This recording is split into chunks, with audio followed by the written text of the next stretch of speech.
Mr. Speaker, I listened to all the deliberations in this House, and the speakers were very high on denying people's constitutional rights. But I guess they are freeing up now because their verbal ability seemed to be restricted before February of 2025, because they would have heard things like, shut up, sit down, don't harass me tonight. They would have heard those things. But, you know, those things have led us and have led them to where they sit now. And, you know, the aggression and the animation and the theater, the loudness, they have not taken the examples that was portrayed to them when we dealt with the former Prime Minister. And Mr. Speaker, the member for Aruka Lupinu, he, I suspect, because of that same animation and aggression and loudness, was what caused the former Prime Minister to call the election. He couldn't manage that fella. And he is still to learn his lesson. But we have demonstrated clearly that Tobago will speak when they want to speak, and the message that they send when they speak is always loud and clear, very pronounced. But Mr. Speaker, I don't want to hurt the feelings of anybody, but I want to say that when you condemn a system, you must condemn the system because you had an alternative and you demonstrated the things that you did worked. We hear so much about the 40,000 in CPEP and URP. The fact of the matter is, they had those 40,000 employed, but crime skyrocketed. So how are they presenting to this House that they had those persons employed, and if we had them employed, there would have been no crime? How?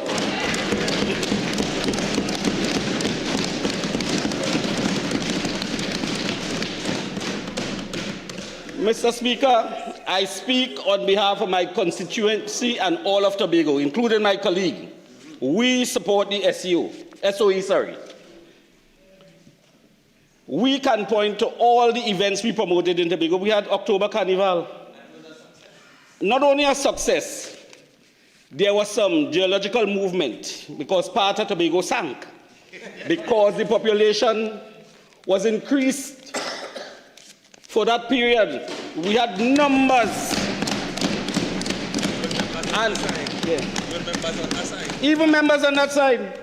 And Mr. Speaker, my utterance is today. If the other side wants a confirmation, ask Port of Spain South.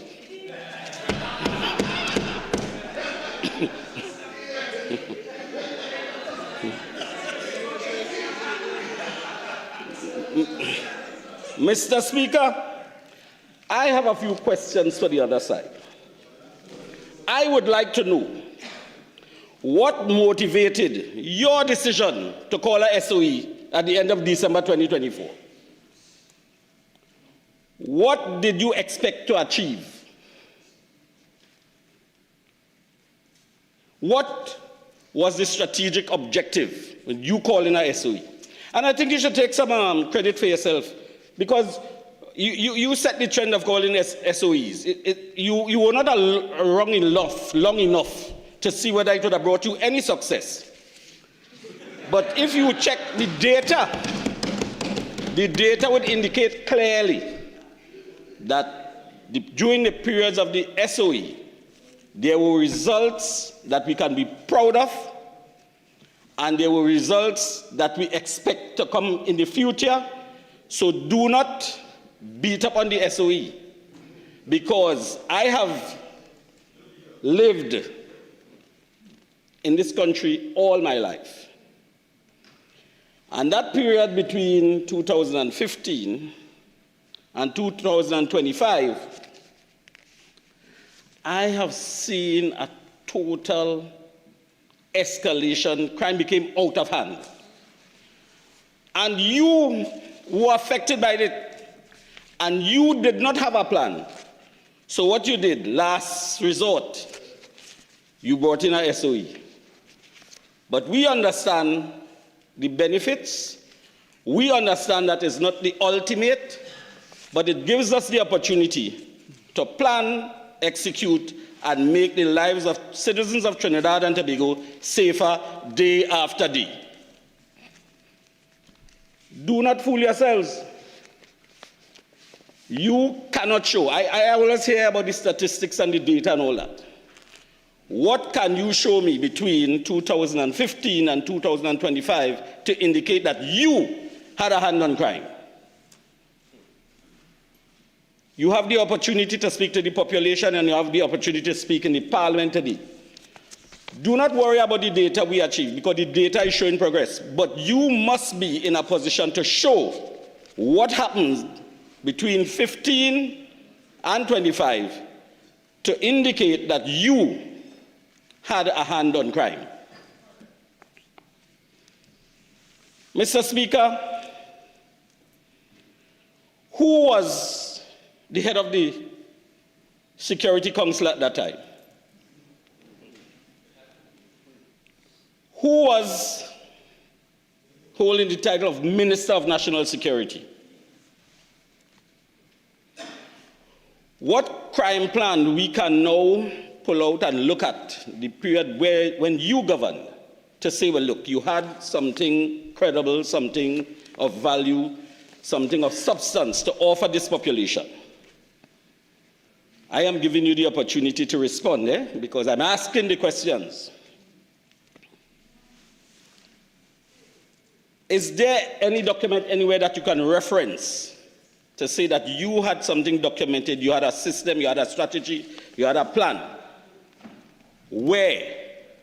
Just show us, so we can understand when you come out with your voices of condemnation of this government. After just a few months, we can understand that you had a parallel plan, or you had a superior plan, or you had a plan that this country could have been proud of.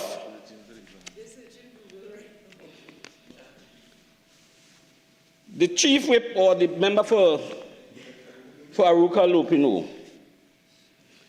and the member for Diego Martin, so for Port of Spain South St. Anne's, continue to try to impress on this population that this government is taking away people's constitutional rights.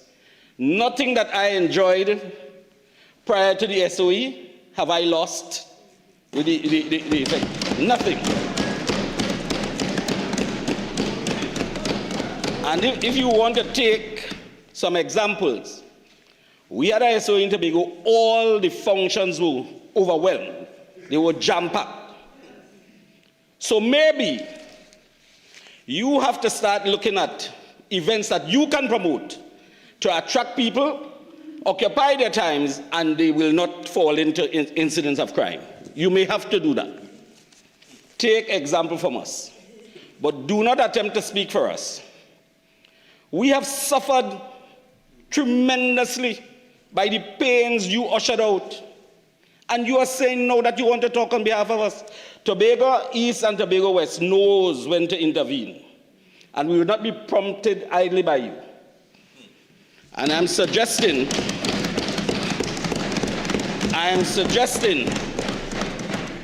that like Port of Spain South, you all spend some time over in the Sister Island, look at some of the examples we set, and you may be able to make more substantial contributions.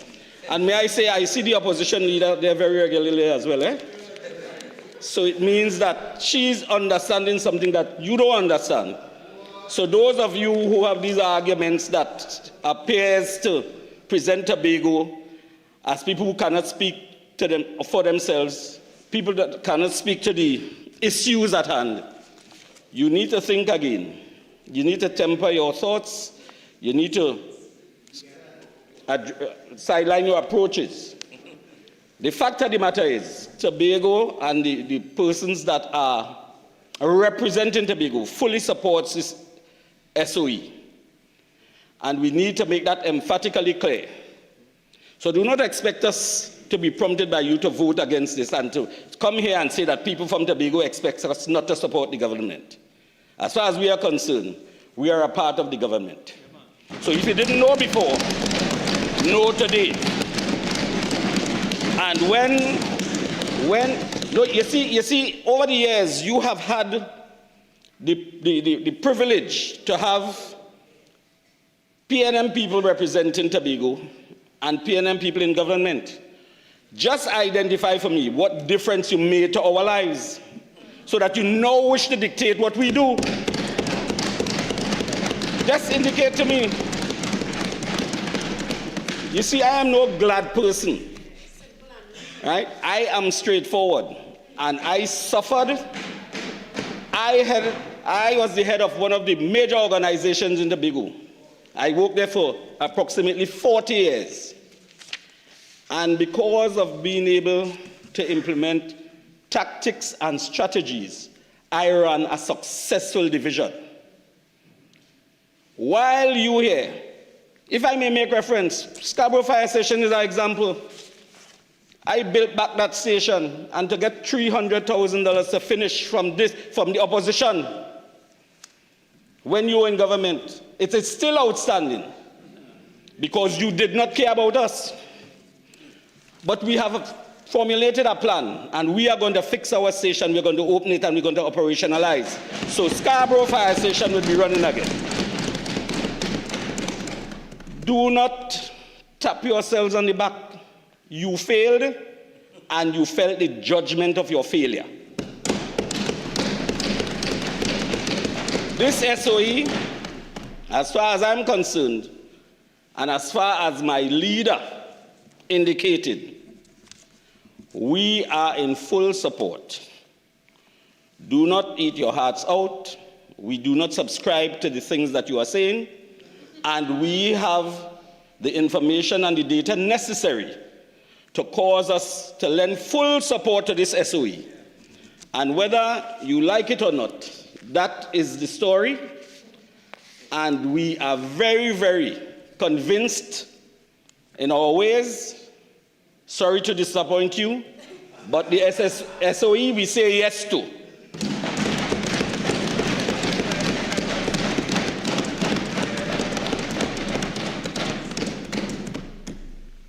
We were promised a new airport, and there was a sort of charade in opening the airport because of your failure. 48-1.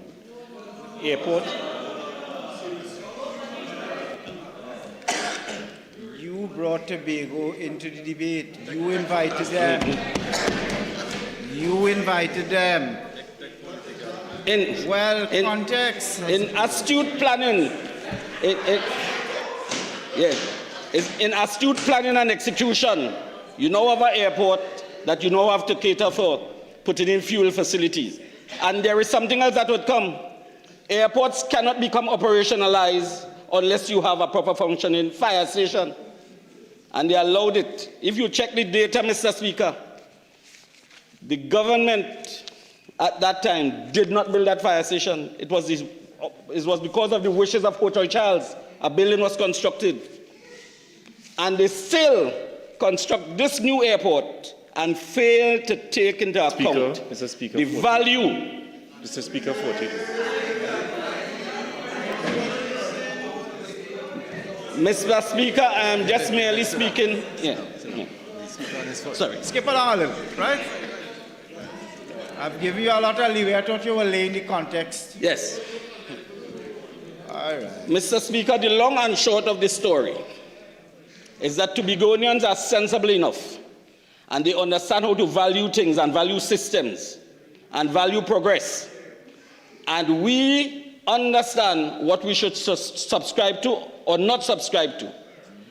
And in the context of this SOE, if it takes 2 votes My colleague from Tobago West and myself will guarantee those votes. Thank you, Mr. Speaker.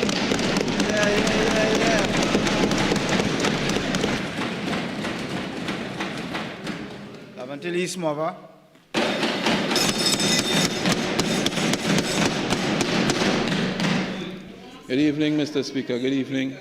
Thank you for allowing me to enter this debate. I mean no disrespect to the people of Tobago.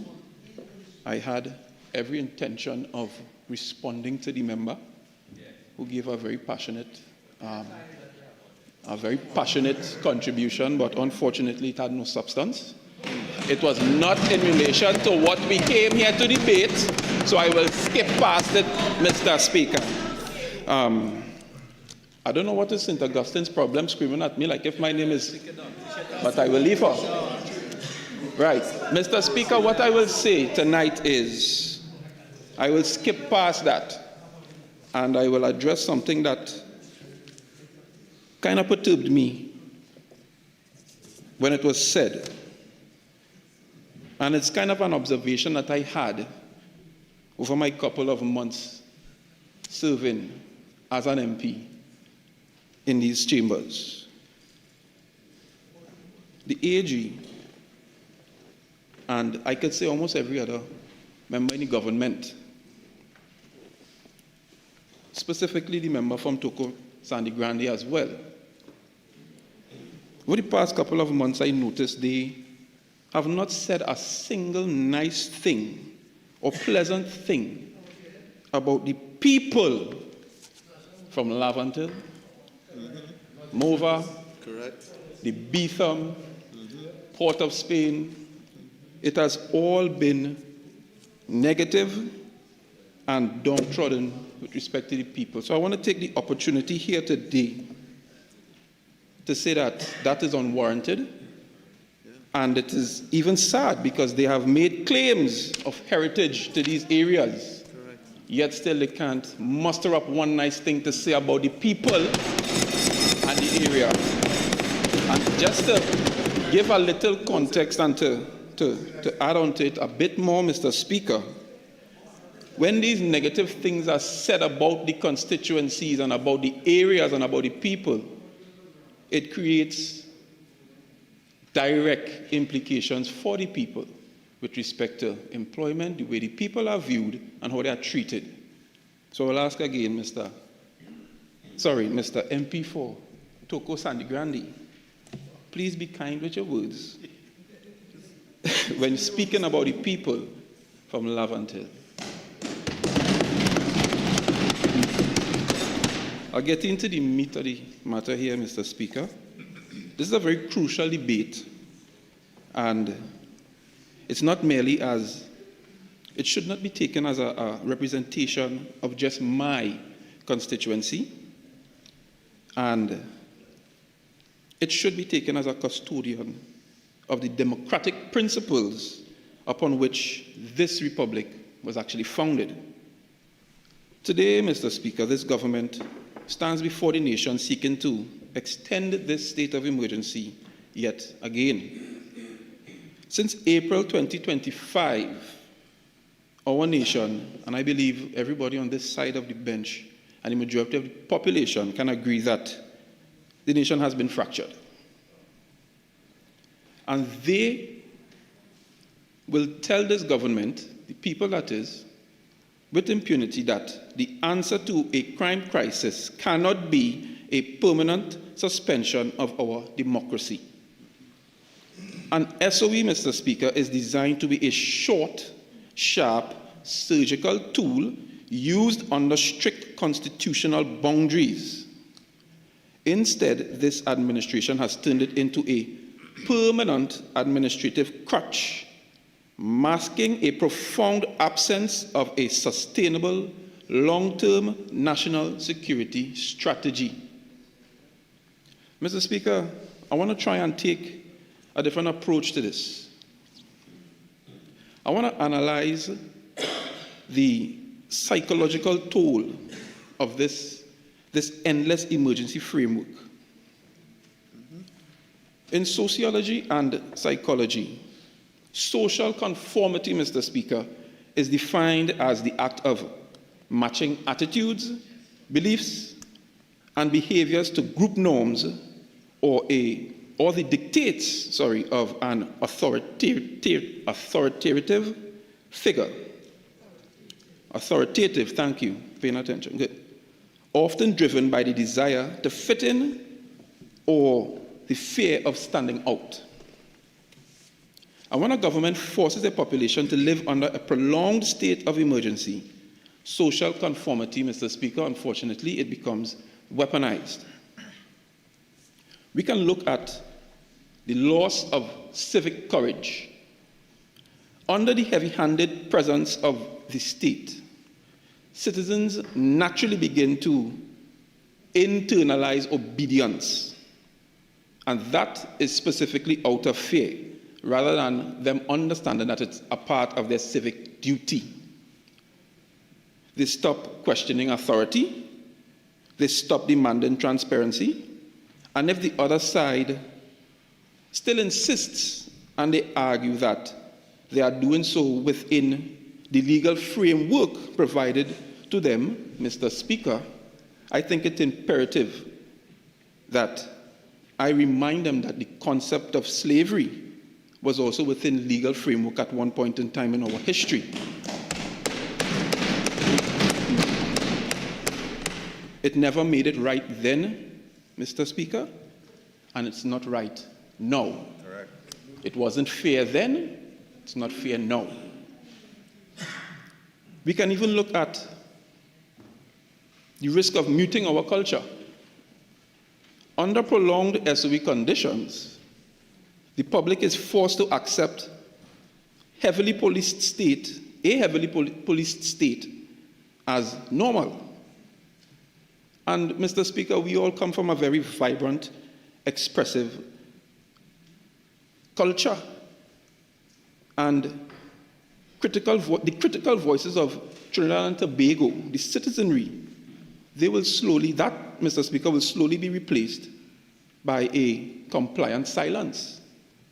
And if silence was our norm, Mr. Speaker, calypso, kaiso, soca, that would not be a part of our culture today. We must look at the fragility of our society as well. Over time, people, they adjust their lifestyle to survive restrictions, which suppresses independent thinking and peaceful grassroots mobilization.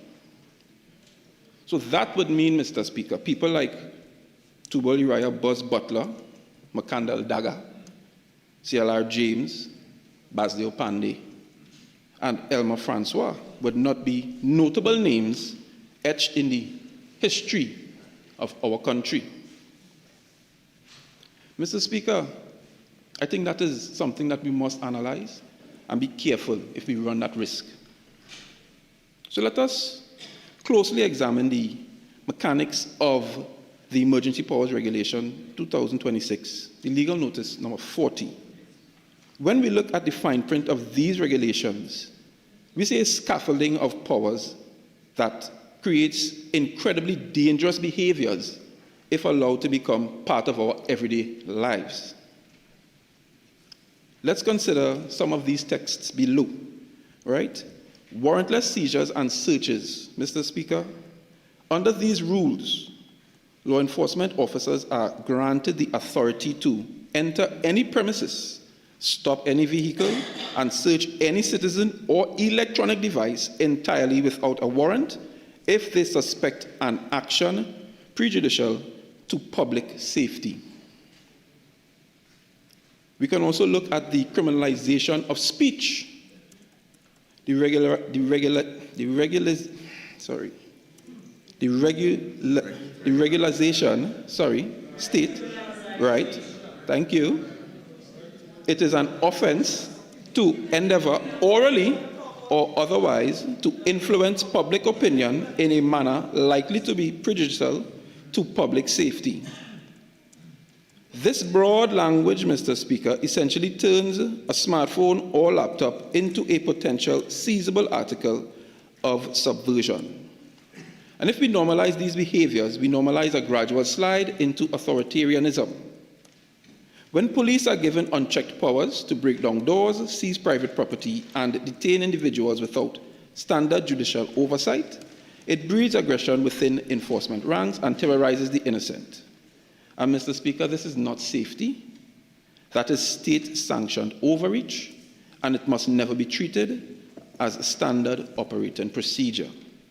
These are the risks that we run, Mr. Speaker. So let us look at a stark, undeniable example of how these emergency powers are being abused for political convenience. So just recently, on the very morning of a long-planned, peaceful public protest, this administration, Mr. Speaker, they suddenly announced news of a sweeping operational restrictions under the SOE framework.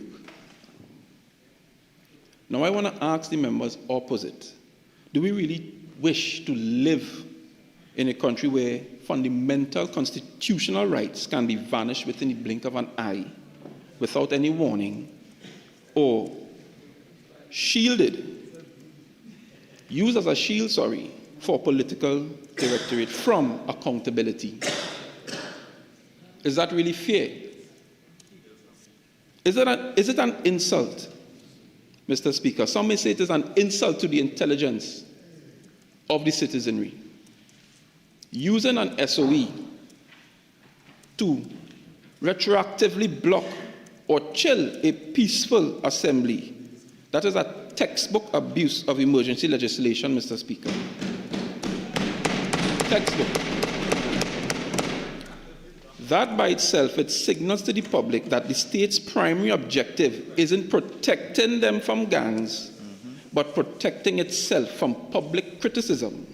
And if we accept this today, Mr. Speaker, we open the door for any future government to wipe away our rights the moment they face any political crisis.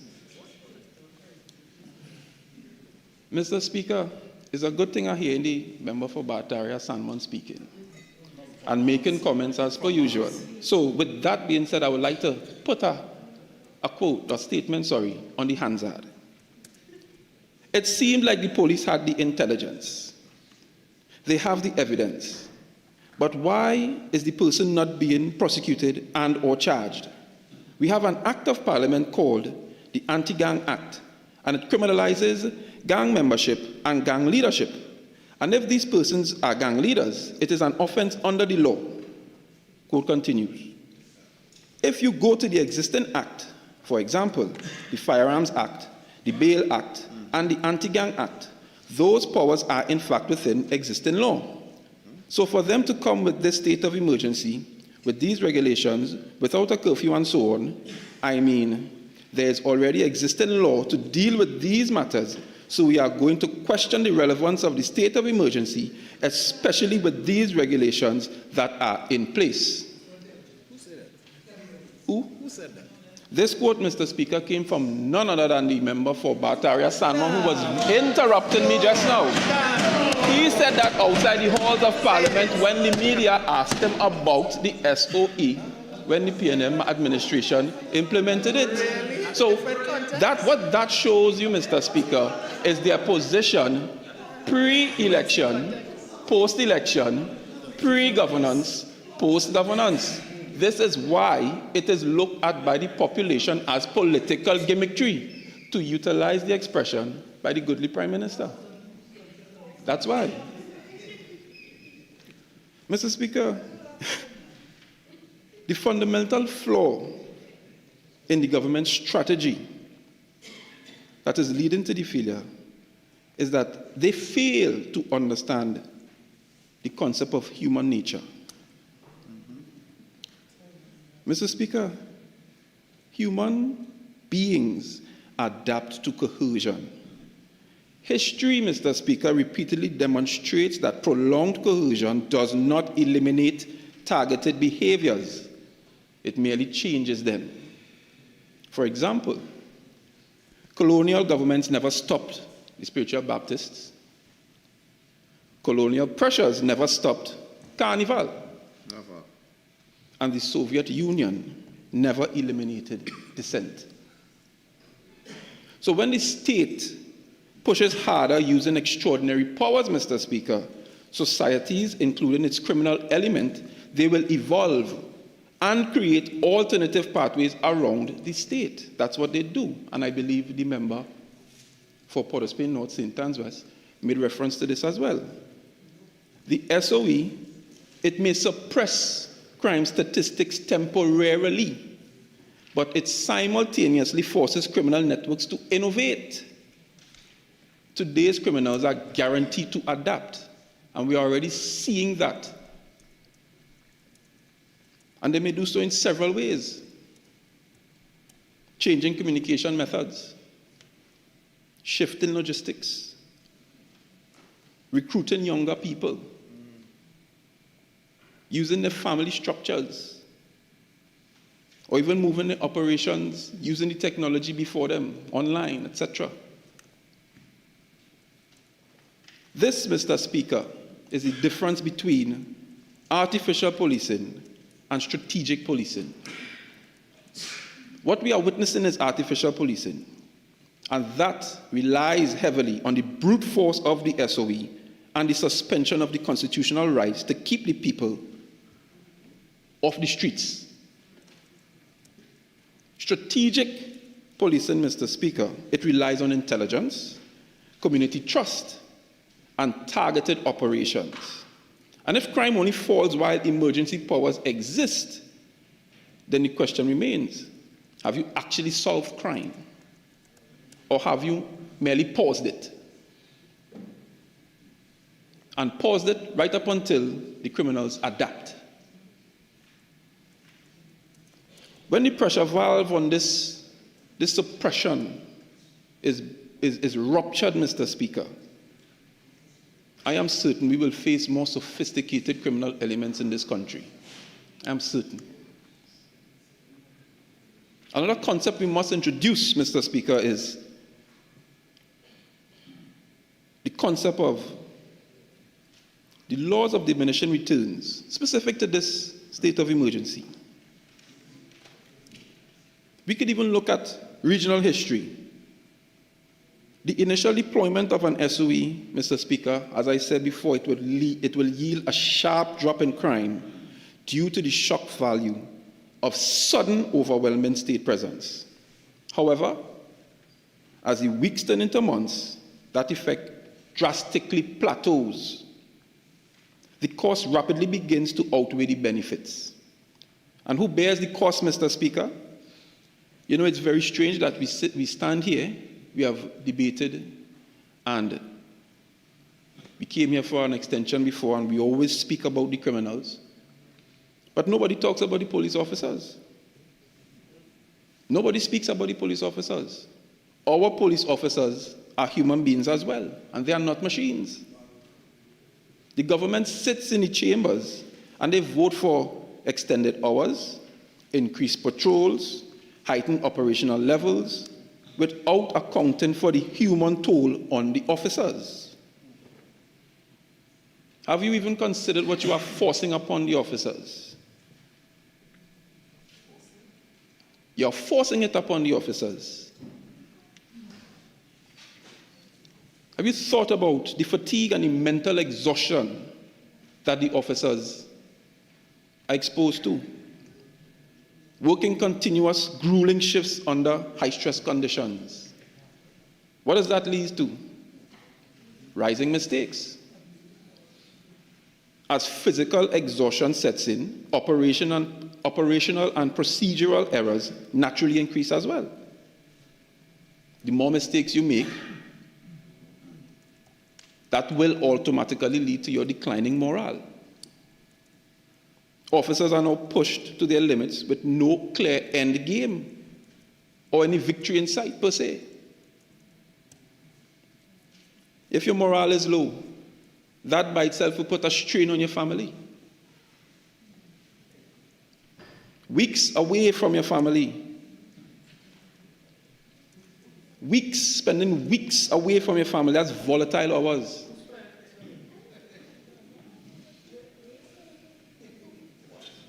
So when you now face strain on your family. As an officer, what do you expect would come of that, Mr. Speaker? Deteriorating judgment. Sleep deprivation, Mr. Speaker. Chronic stress directly impairing a human's ability when it comes to split-second decision-making and capabilities. And they can sit over there and laugh, Mr. Speaker, but they are not the ones that are facing the elements and the harshities out there, Mr. Speaker. They are happy in the mansions, Mr. Speaker, while the officers and Mr. Speaker are seeking protection. Are seeking protection. I say to Gaston. Yes, shut up. What are you responding to? All right, Shakwana East. Let's continue on some quiet, please. Go ahead. Thank you, Mr. Speaker. Mr. Speaker, all of this eventually leads to weakened public trust. A stressed officer, Mr. Speaker, they are far more likely to engage in friction-filled interceptions with the general public, Mr. Speaker. If this compounded exhaustion happens to professionals during disaster response, Mr. Speaker, please. I rise on 4410, please, Mr. Speaker. I don't know if the member has permission to read his speech. Experience. All right. I think I'll overrule the reading of the speech, but my mind said, Augustine, please. But I really am wondering whether at the end of this tutorial on social psychology we'll be presented with a bill. So if we could just move along, please.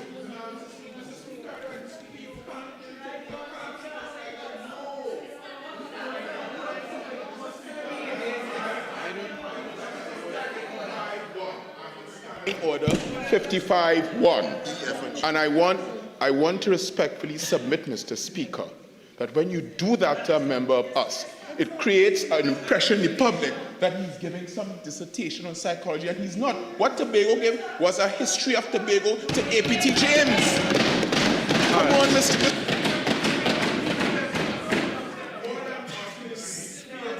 Have a seat, have a seat. Have a seat. Of course, your reliance on 55-1 is misconceived.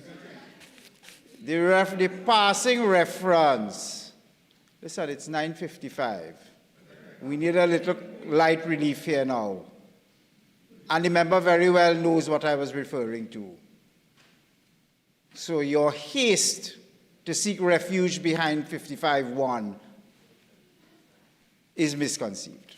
Member, continue, please, and let's move on. Thank you, Mr. Speaker. Mr. Speaker, you see the greatest danger of this prolonged SOE is not what it does to the criminal elements, Mr. Speaker. It is what it does to our state institutions. This extension, Mr. Speaker, it lures the Trinidad and Tobago Police Service into a dangerous institutional dependency trap. Mr. Speaker, if they continually depend on the state of emergency, that is primarily an improvision for their ordinary powers, Mr. Speaker. Mr. Speaker, I understand why it is hard for the members on the other side to hear this. It is hard for them to internalize the fact that the SOE has not yielded the level of results that they hoped that it would. The public has dismissed them with impunity, and Mr. Speaker, this is why we are here today. Mr. Speaker, with that institutional dependency, Mr. Speaker, it stops the innovation from occurring within the TTPS. Why bother doing the hard work, the tedious work of improving forensic investigations, modernizing intelligence systems, or building ironclad court cases when you can use emergency powers to bypass all of that. That is what the SOE is basically doing, Mr. Speaker. So basically, it's an institutional crutch. And while they remain leaning on that crutch, Mr. Speaker, the core capabilities of the TTPS atrophy. Mr. Speaker, instead of building a sharper, more modern police service, the institution becomes weaker, less capable of operating under regular constitutional laws, and that by itself leads to failure. We can even look at the economic downfall or threats that exist, Mr. Speaker, with this extension of SOE. We could talk about the absolute fiscal or economic risk. But the country, Mr. Speaker, they are walking an incredibly thin line. And this continuous SOE, it threatens to tip us over the threshold, Mr. Speaker. This is incredibly expensive for the commoner who may not understand what happens when an SOE is triggered. It is expensive, and it is a toll on the taxpayers as well. Mr. Speaker, unbudgeted, unallocated dollars being burned on call-outs, logistical operations, massive overtime structures. Mr. Speaker, all of this is a financial burden on the taxpayers. Mr. Speaker, we must look at the way forward. And the way forward, Mr. Speaker, is a bipartisan anti-crime blueprint. We have to try something together because clearly crime is not something that is localized per constituency as you would have the country believe. The entire country feels this. And as all of us in here are members that represent particular constituencies, we should all take an approach, a bipartisan approach, to solving this element of crime. Mr. Speaker, have they considered community-first legislative reform? Instead of a blanket emergency decree, we must introduce targeted constitutional legislation to modernize bail, fast-track gang-related prosecutions, and enhance witness protection framework. We could enact comprehensive independent oversight laws for the TTPS to review police-involved fatalities, rebuild the broken bridge of trust, and we do this in our at-risk communities. Somebody earlier mentioned that there's no recommendations. Well, can't say that again. The socioeconomic stabilization infrastructure, Mr. Speaker. We must redirect the millions currently wasted on operational SOEs over time and direct them into localized youth development. We have to establish state-of-the-art technical, vocational, and digital literacy training hubs within vulnerable areas to provide immediate alternative economic pathways for our young people.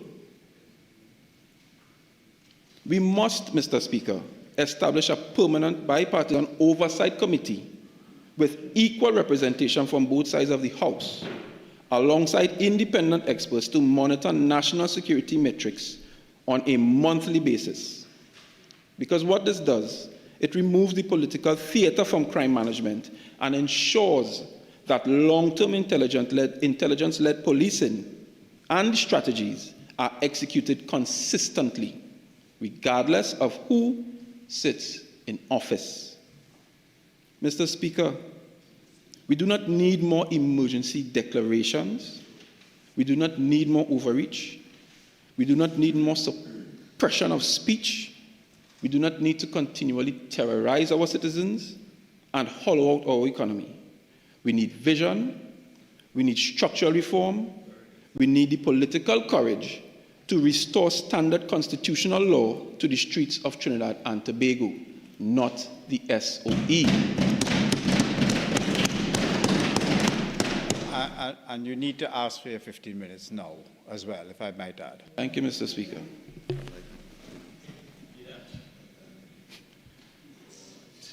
Mr. Speaker. No, granted. Come on. Thank you, Mr. Speaker. Mr. Speaker, a state of emergency is supposed to be an anomaly. Yes. It is supposed to be the exception and never the rule. By becoming dependent on the state of emergency, Mr. Speaker, and by coming to this House yet again to extend it, Mr. Speaker, this government is admitting that its own policy is now bankrupt. 55(1)B, tedious repetition. Aruka Lopino make the point, Port of Spain North Sentence make the point, Laventille East is now making the point. We responded to the point. Tedious repetition, Mr. Speaker. I think we need to take a stock of what has been said before. Yes. We need to take a stock of the responses, and let's find some fresh and fertile ground to explore, please. So I'm going to uphold that Laventille East. Just move along to a fresh area. We've heard enough of that. And what wasn't said for the night, Mr. Speaker, that the SOE did not stop 40 to 50 killings and murders in the month of May. That wasn't said before. Mr. Speaker, I realize they're here to play tonight, but they're not here to play. I didn't come to make joke tonight. This is a very serious matter. And I get it, though. I get it. The population and the law enforcement, they have been witness to, and they have been subjected to, a very divisive style of government or governance lately. There has been very violent rhetoric mustered up by the member for Superior, and that by itself was very alarming, and it has been very alarming. All of the rhetoric, they kill them violently and cuff your dog, all these things. It's just a very, very violent and touchy population. And I believe where empathy was needed, when the nation voiced opinions on separate issues, we witnessed two very different responses from law enforcement and the government for two very different groups of people in two different locations on the same day. Mr. Speaker, to me and many other citizens of this great nation, we felt like that created a sense of division. So, instead of making jokes, Bataria Sanwan, I would plead with you and the government to treat this matter a bit more seriously. And for these reasons, Mr. Speaker, I stand resolutely against the extension of this state of emergency. And I will urge the members of this House to vote against the motion, to demand a real comprehensive and constitutional crime plan, and to give the people of Trinidad and Tobago a real safe feeling of freedom. Because, Mr. Speaker, they so richly deserve it. Thank you very much.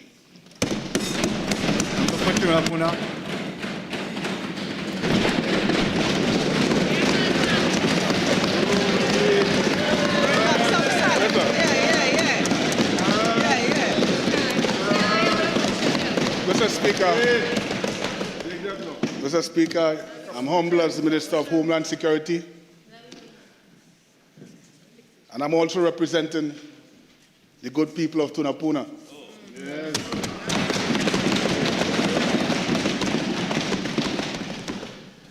I want to join my colleagues here, Mr. Speaker, along with the astute, decisive leader that is sitting in this chamber today, member for Superior, Ms. Kamla Persad-Bissessar, on this debate.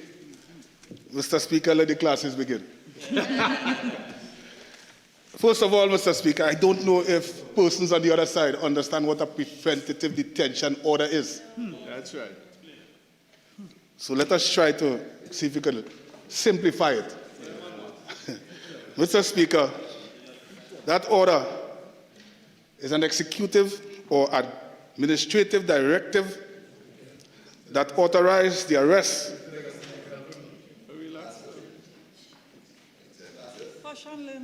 You're talking so much that way he doesn't do nothing. Right. Mr. Speaker, that confines the confinement of an individual without a formal trial or conviction based on a belief that a person would be detained or detaining that person is necessary to protect public safety or to prevent an imminent crime. Mr. Speaker, that is what it is. So it's not like every time you hear what you're going to get charged, you're going to who have to get charged. If you know that something is about to happen, one of the duty of a police officer is to prevent crime. And that is exactly what is happening here. You're preventing something from happening before it happens. Mr. Speaker, I heard one of the individuals talk about, we haven't said about what the SOE have done. Let me share this quickly with you. 7,174 police-led operations.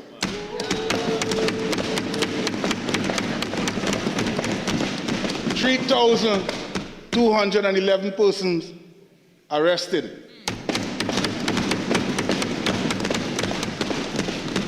698 persons charged.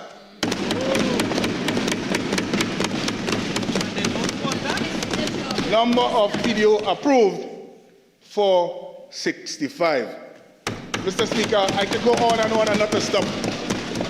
And at this time, 184 firearms removed off the nation streets.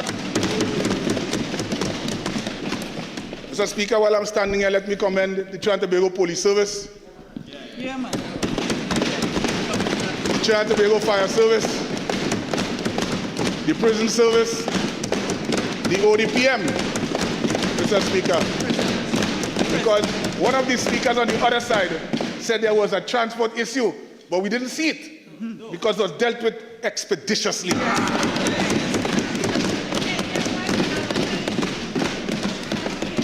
Mr. Speaker, one of the things that we want to address, and I wouldn't be long because I have nothing to address really.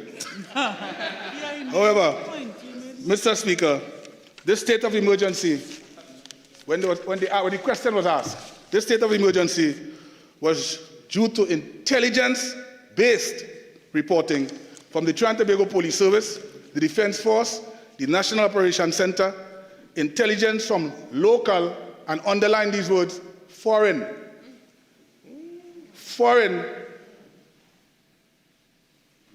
Mr. Speaker, intelligence agencies, and this is a whole of government approach.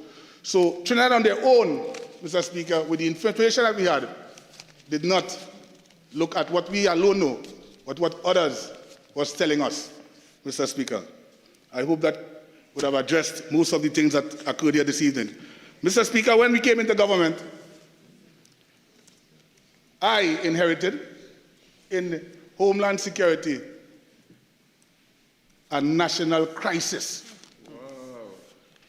Mr. Speaker, such a national crisis, but however, the persons on the other side wants us to address all the issues in 1 year that they had for 10 years, and they poisoned the system.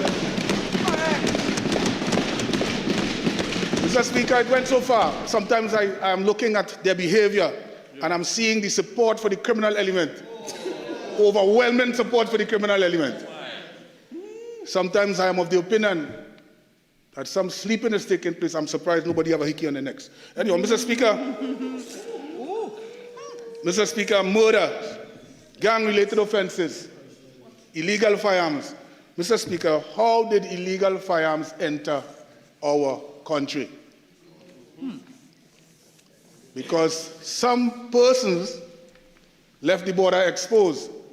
Until now, we have Spanish nationals unregistered, persons from Cuba unregistered, persons from El Salvador unregistered, Mexico unregistered, because we failed to secure our borders. No, we did. And they're asking now all these questions about firearms and what is happening. Mr. Speaker, if we continue this trend, sad will be our supper. This government don't intend on no occasion to allow the criminal elements to run free.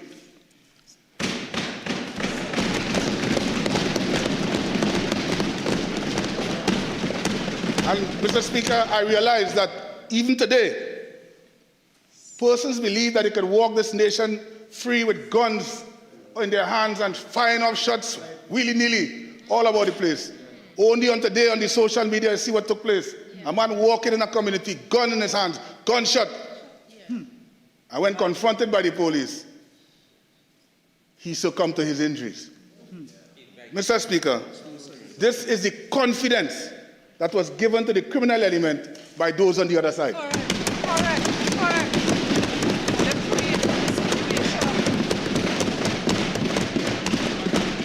Mr. Speaker, what they don't realize is, what is realized is this. Mr. Speaker, in order to fix a system, you first have to treat with the system. On entry, as the Homeland Security Minister, Mr. Speaker, shortage by the police, our number one crime fighting apparatus. The police short in terms of human resources and technology, Mr. Speaker. Vehicles, Mr. Speaker. The prison service, all these things now I have to come and fix. Giving additional human resource to the police service. For the prison service, how can you man a place? Take, for instance, today, Mr. Speaker, a man is walking with a gun in his hand. Put cameras. Yes, we can put cameras, but that will not arrest the man. It's boots on the ground that will arrest the man.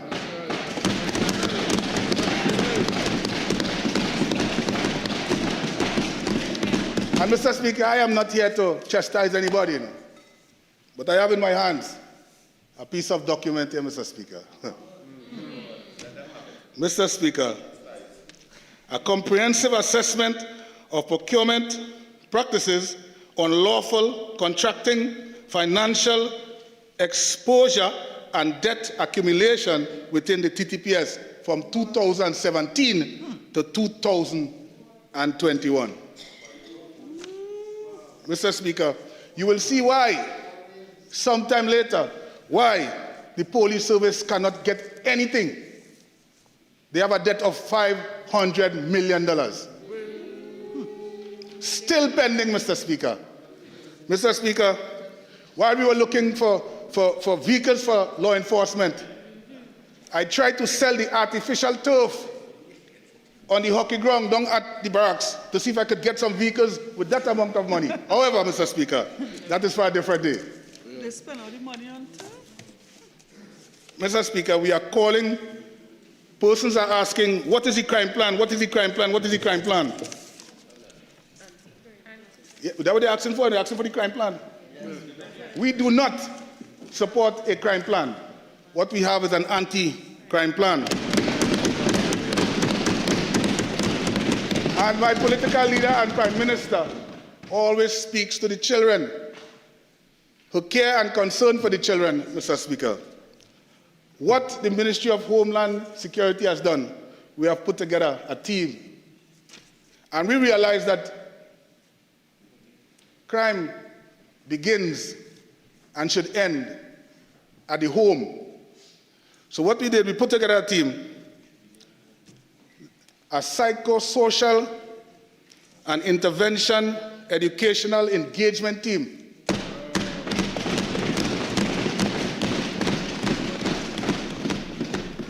That team is designed to treat with vulnerable youths in every community through the community policing aspect. Also, Mr. Speaker, My colleague on my right, with the probation legislation, yes, and also, Mr. Speaker, the parole legislation, all these things assisting. This team is entering schools after school after school. Yesterday they went to St. Augustine Senior Comprehensive School. Tomorrow, Aranguez Senior Comprehensive School, trying to reach the early detection so we can start putting things back together again, Mr. Speaker, because at the end of the day, nothing was done. It is sad sometimes when I stand here as an African male, when persons tell me from time to time, Mr. Alexander, the only thing I think persons see us as is CPEP and URP workers. And I told them, I said, listen, you can do better. Yeah? Don't be bitter. Be better.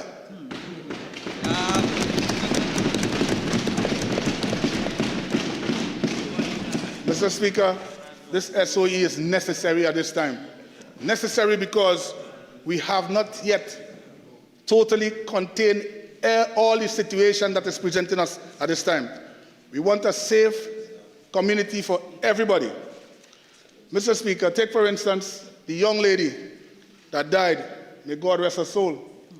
Her father would have done everything, every single thing that a parent would have done by escorting his child, putting into a vehicle, and then allowing the child to go. And look at the outcome, Mr. Speaker.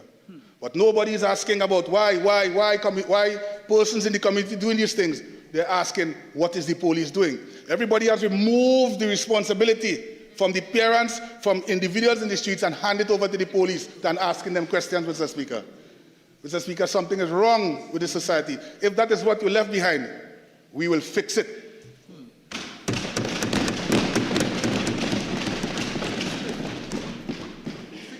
Mr. Speaker, I said I wouldn't be long. I want the members of the public to understand this. Only when you're a victim of crime, then you understand the pains that one has to go through. Some persons sitting in here have never seen persons involved in crime, have never witnessed persons who have died, whose head was destroyed by gunfire, whose head was separated from their bodies. So they sit here and they make statements on behalf of themselves, and then they go and say it's for the population. Mr. Speaker, this population is asking for safety and security from this government, and we intend to provide.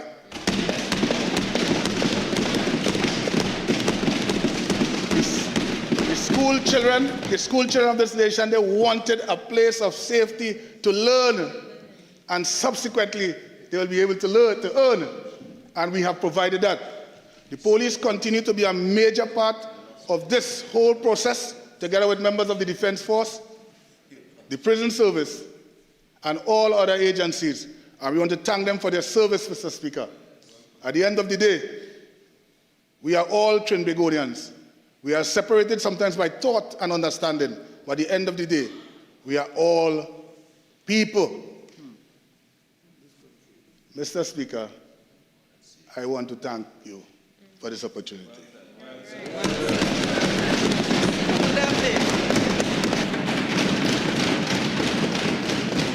Member for Rima. Thank you very much.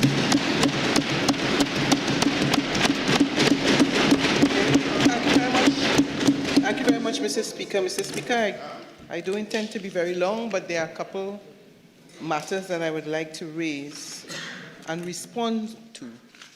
I want to start off by making it abundantly clear that the opposition will not support the normalization of the state of emergency. And we will not do so because we do not see that as a substitute for governance. But, Mr. Speaker, the reason why I have a couple issues to respond to, I want to say that I was really very, very surprised and shocked at some of the statements that I heard from the Attorney General.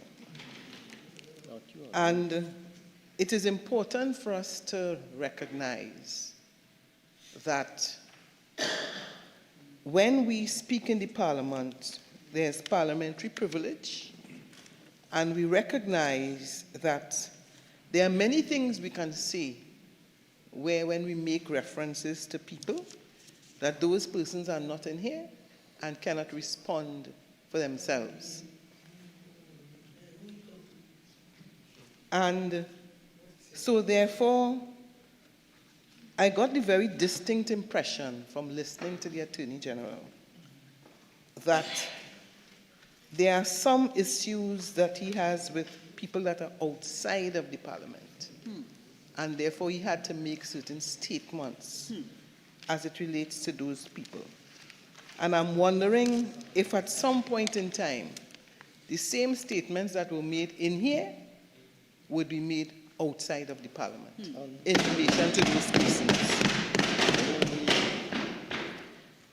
And I want to say to the Attorney General that making reference to us here and talking about that we have grubby hands, and also making reference to the fact that, you know, we seem to be very comfortable as it relates to actions of certain people.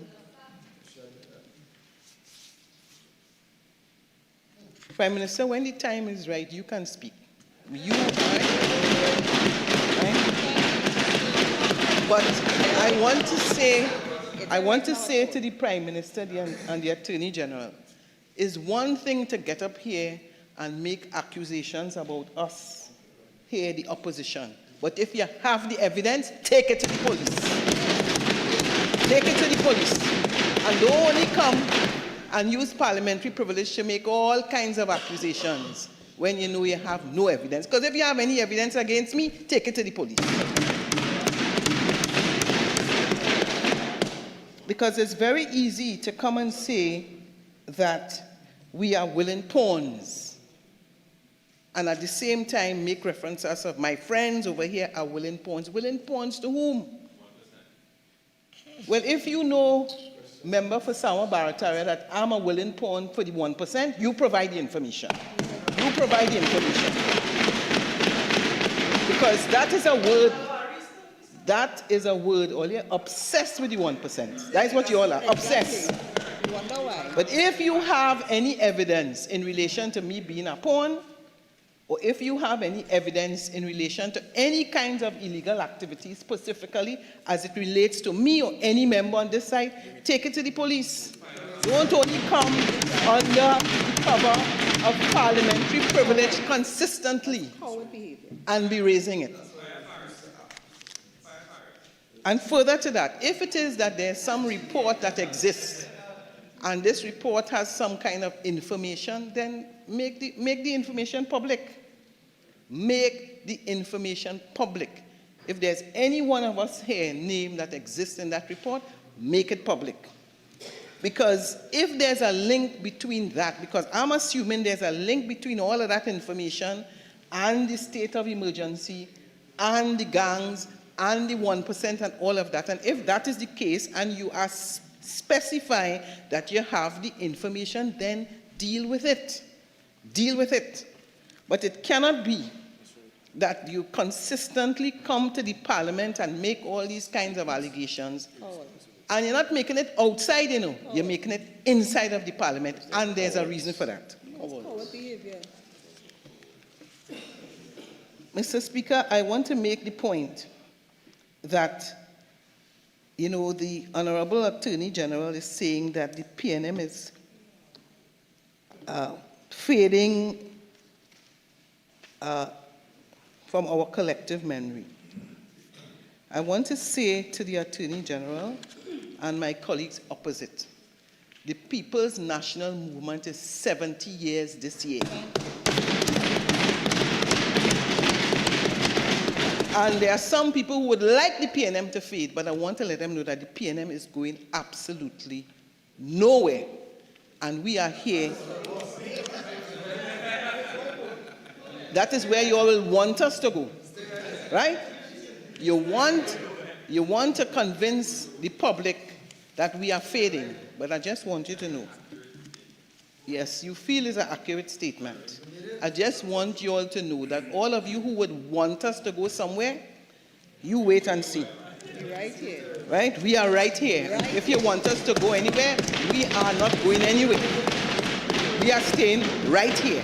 So make sure you get it. Make sure you understand exactly what it is I'm saying. Well, you see, you all really feel that because I am here in opposition, we're going to remain in opposition. Right? I just want you all to know, prepare yourselves. You see, I saw in the papers today the Prime Minister saying that the people of Trinidad and Tobago want the SOE. I want to ask, where did they get that evidence? What poll did you take? What data analysis do you have? That is your own opinion. Exactly. That is your own opinion. Read any of the newspapers. See when the television has done a poll, and you would see that the people of Trinidad and Tobago are fed up of the state of emergency. Because again, I don't know why you're in love so with this 1%. I can't understand it. I can't understand it. Everything is 1%, 1%, 1%. What it is? What it is? Mr. Speaker, it is very important. I heard the Minister of Homeland Security say that 698 persons have been charged. I'm trying to figure out what period that was. Is he referring specifically to under the state of emergency? I would really love if I could get that exact information. Because at the end of the day, he's saying they don't have a crime plan. You have an anti-crime plan. But the people of Trinidad and Tobago are very clear that the government neither has a crime plan, an anti-crime plan, or a strategy to deal with crime.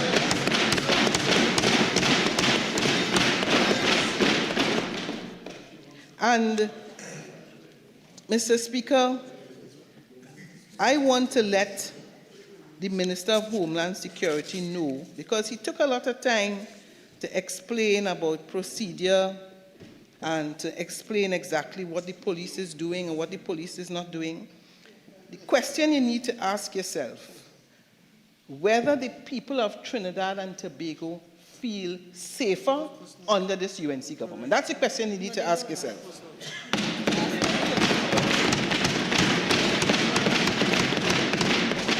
And the answer is very simple. The answer is no. The people of Trinidad and Tobago do not feel safer. Because the government needs to answer a simple question. Why it is this is your fourth state of emergency? Why? No. Yes, it's very easy. Like, you know, it's easy to blame the PNM for everything, but you are in office now. You are in office now. Right?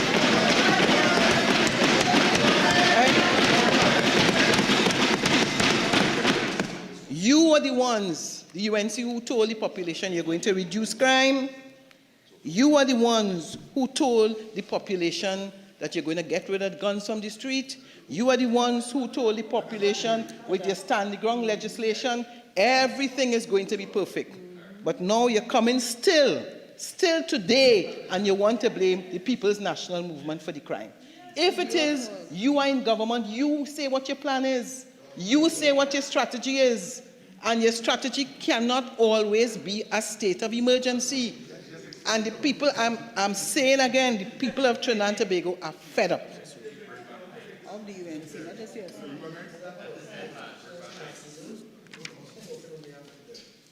Mr. Speaker, we are seeing in the public domain that whether it is civil society, whether it is the chambers of commerce, whether it is the union, they are all expressing concern.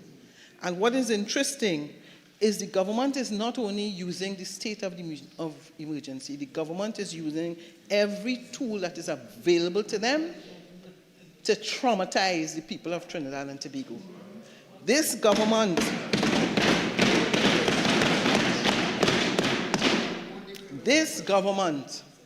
when they were in office, when they were in opposition, They utilize every piece of legislation available to them. They protest, whether it be by the Parliament, whether it be by the Ministry of Finance, anything they were unhappy with, they protest. But all of a sudden, this government is afraid of everybody. Everybody they are afraid of, and therefore they are putting in place regulations and mechanisms to cause the people of Trinidad and Tobago to be afraid of them. So, at every turn is no protest. I mean, I wouldn't be surprised if they didn't bring back the Zoso bill. And, well, you see, the Prime Minister is saying yes. Yes? Yes. Right? Well, you don't have to be speaking to me, but I'm hearing, so you said yes, right? I'm yes to hear. And I hope the big difference, if that bill is coming back, is the issue of consultation. And I hope that the Prime Minister will finally announce the name of the independent senators who the Prime Minister claimed wanted to vote for favors.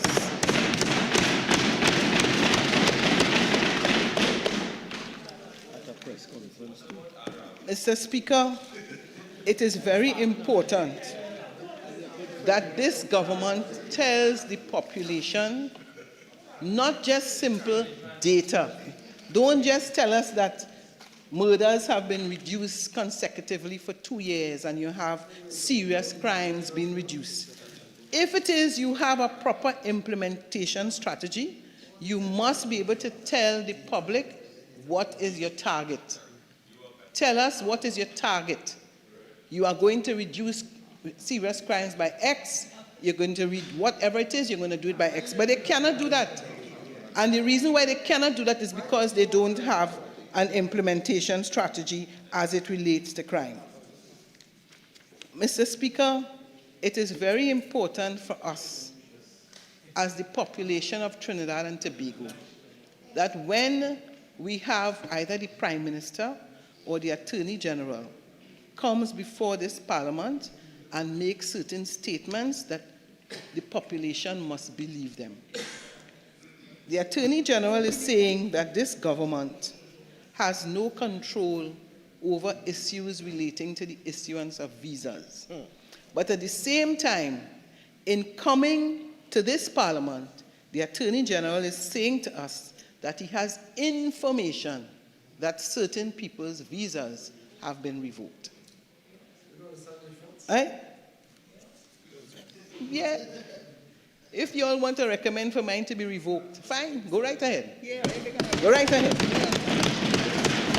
Go right ahead. But, Mr. Speaker, as a country,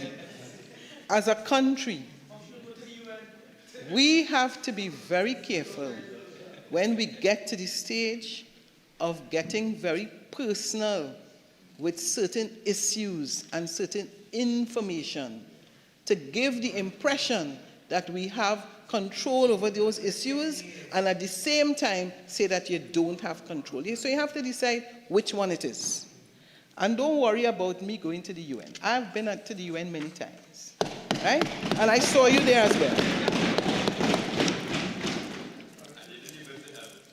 And so, Mr. Speaker, you know, it is very disturbing to hear that kind of information in the public domain, and worse again, to observe that this government has developed a propensity to threaten people, right? To threaten people, and that the pieces of legislation that are coming before us, it is the government literally saying to the people how they're going to use the power. So when you say to people, you know, kind of like, if you don't behave yourself, Tetron there for you. If you don't behave yourself, you're going to cuff down people. If you don't behave yourself, you're going to take away your visa. If you don't behave yourself, you can't protest here and you can't protest here. I mean, it is all about abuse of power. That is what it is. And it is all about frightening the people of Trinidad and Tobago into submission. That is what these SOEs are all about. And I ask myself from time to time, what really is this government afraid of? No right thinking member of parliament sitting here today would say that there isn't a concern about crime. We all know that that is a genuine concern. And when the people of Trinidad and Tobago elected this government to serve, it is because there was an understanding that they would have an answer to deal with crime. They said that. But then you want to come and you want everything that you're talking to people about is like it's a threat and a threat and a threat. Those days of threatening people are long gone. And if you have a job to do it without threatening people. Mr. Speaker, the other thing I want to say is that crime does not discriminate on the basis of political affiliation. Bullets do not ask whether a victim supports the UNC or whether a victim supports the PNM. Criminals do not check constituency boundaries before they strike. And therefore, it is important for all of us as leaders not to fall into that temptation. Because we are seeing it matters not whether it's Erin, whether it's Moruga, whether it's Penal, whether it's Mova, whether it's Shogunas, whether it's Lavantil, crime has been all over Trinidad and Tobago. And we have a responsibility as members of parliament to work together to deal with that scourge of crime. Honorable Member of Parliament for Faizabad, I have said it before and I would say it again, that the opposition is willing to work with the government. But guess what? I never hear the government say they're willing to work with the opposition. And don't feel that you could imply any threat to suggest to me that because anything you bring, I support it. That is not what it means.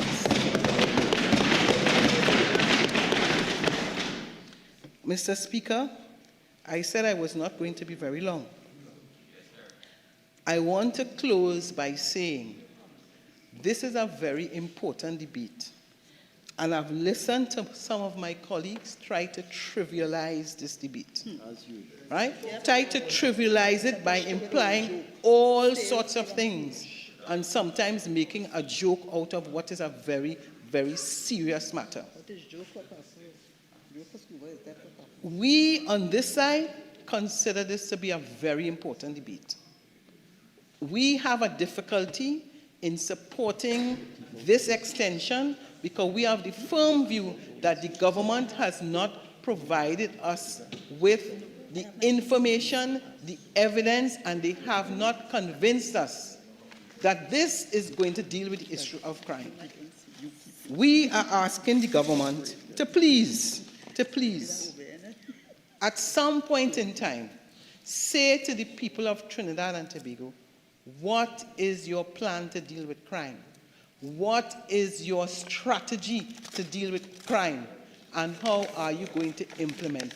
Do not just come and tell us that under the PNM it had X amount of murders and under you it have Y. The people of Trinidad and Tobago deserve better than that. Thank you, Mr. Speaker. Honorable Prime Minister.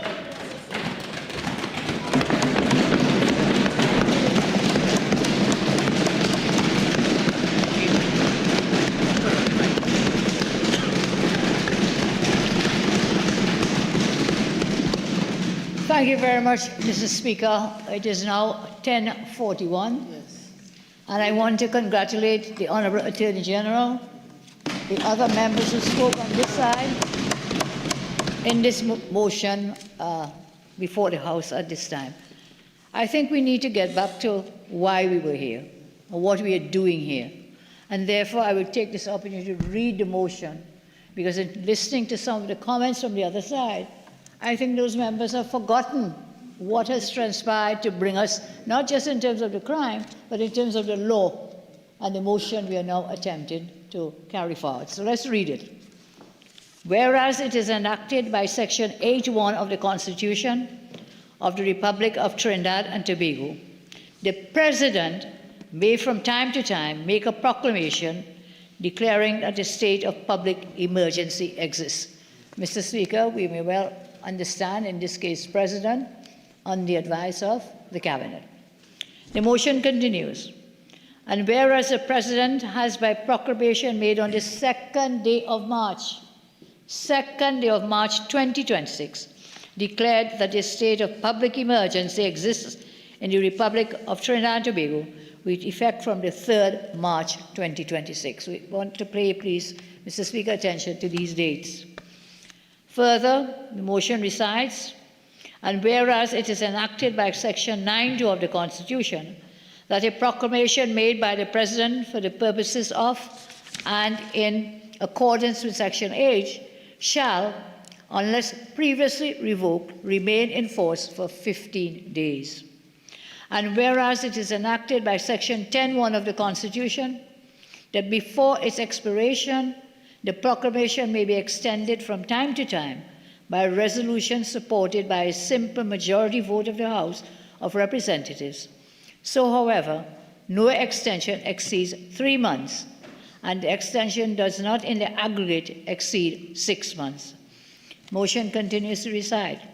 And whereas on the 13th day of March 2026, the proclamation was extended by resolution of the House of Representatives for a further period of 3 months. Further, whereas it is necessary and expedient that the proclamation made by the President on the 2nd day of March 26, declaring that the state of emergency exists in the Republic of TNT, with effect from 3rd March 2026, should be extended for a further period not exceeding 3 months. Now therefore, and this is what we have been asked to agree to, the resolution, be it resolved that the proclamation made by the President on the 2nd day of March 2026, declaring that a state of public emergency exists in the Republic of Trinidad and Tobago, with effect from the 3rd March 2026, be extended for a further period of 3 months.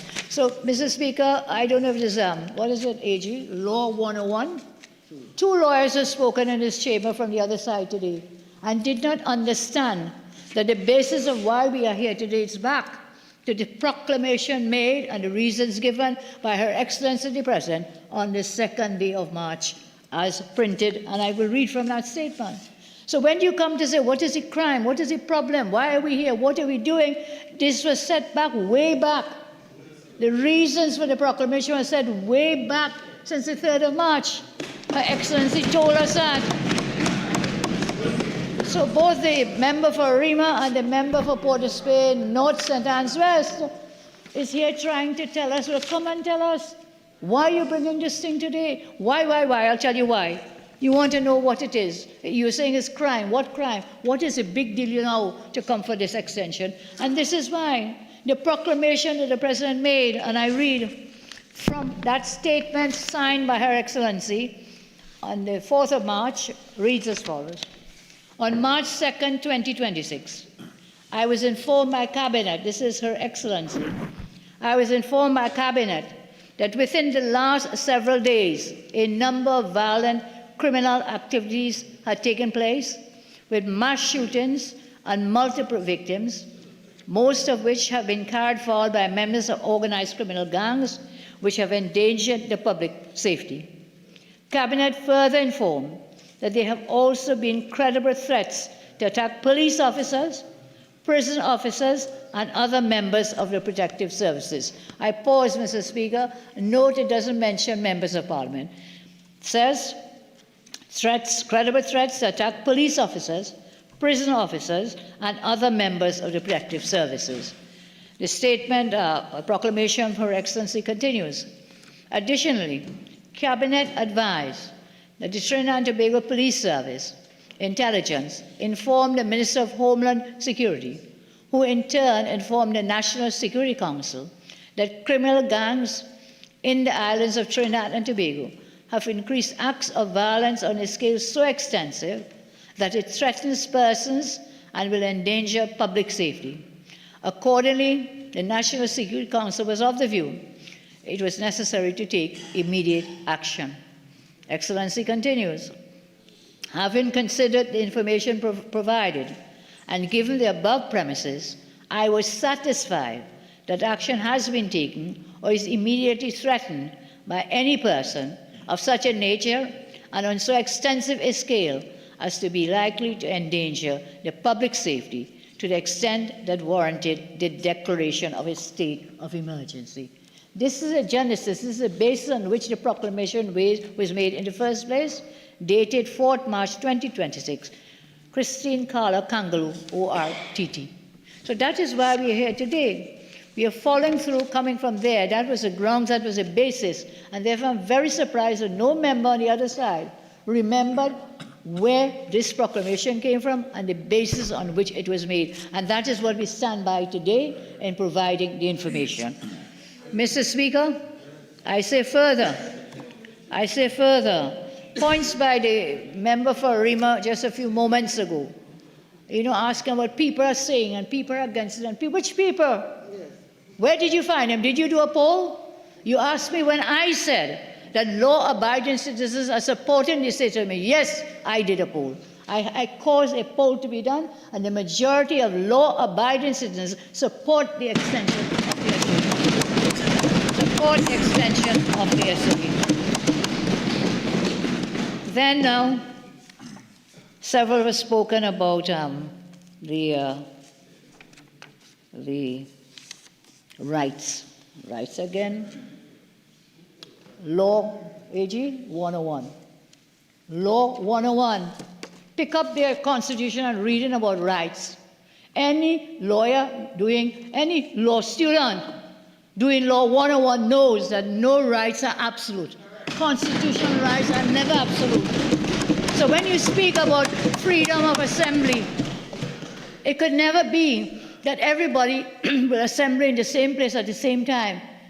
There are regulations. These are regulated. There's no absolute freedom.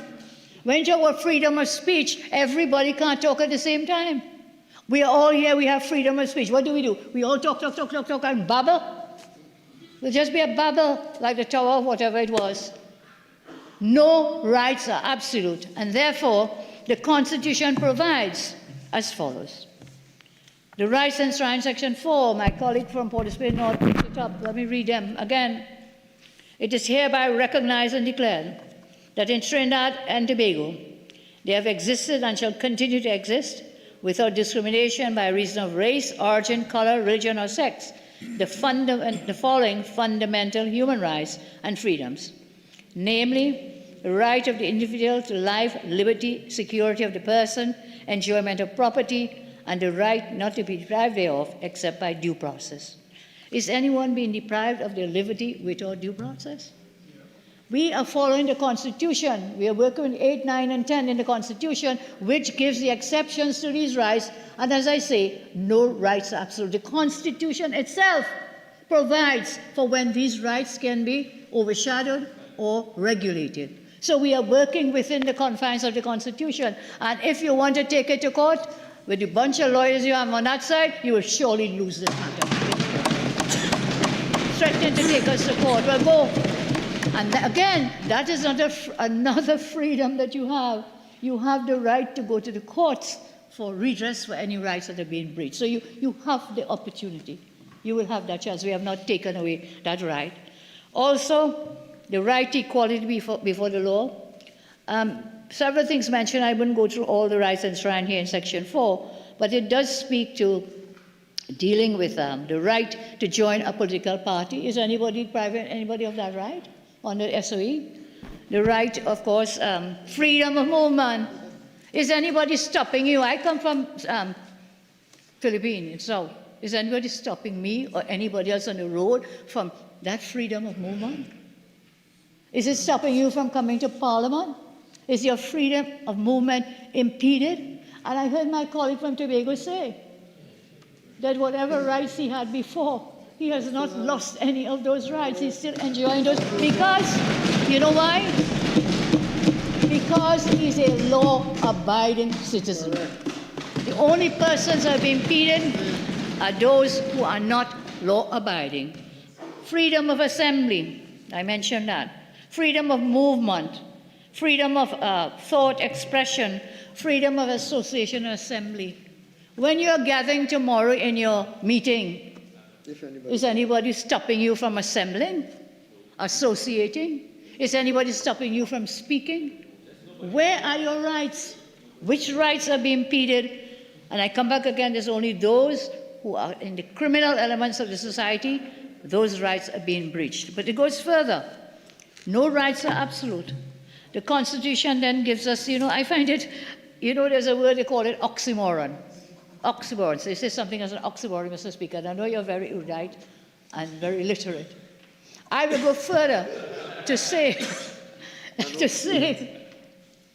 is oxymoronic for people to stand up in a public meeting on a platform and speak and speak and see and say that their rights have been deprived. They've been deprived of freedom of expression.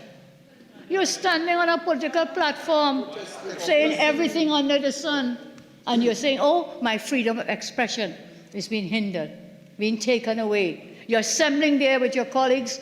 Well, I know the member of Porter-Spain North, he don't get to speak in a meeting, so he wasn't very much concerned about it. He might just be moronic. He might just be moronic, not oxymoronic. Oxymoronic. People came, they're saying, I'm blocking them from coming by the office of the Prime Minister. These regulations, they can't come. Yesterday, 13 of them stand up outside the office of the Prime Minister, assembling together, and oxymoronic again, saying we're stopping them from coming there. It is something is just not right.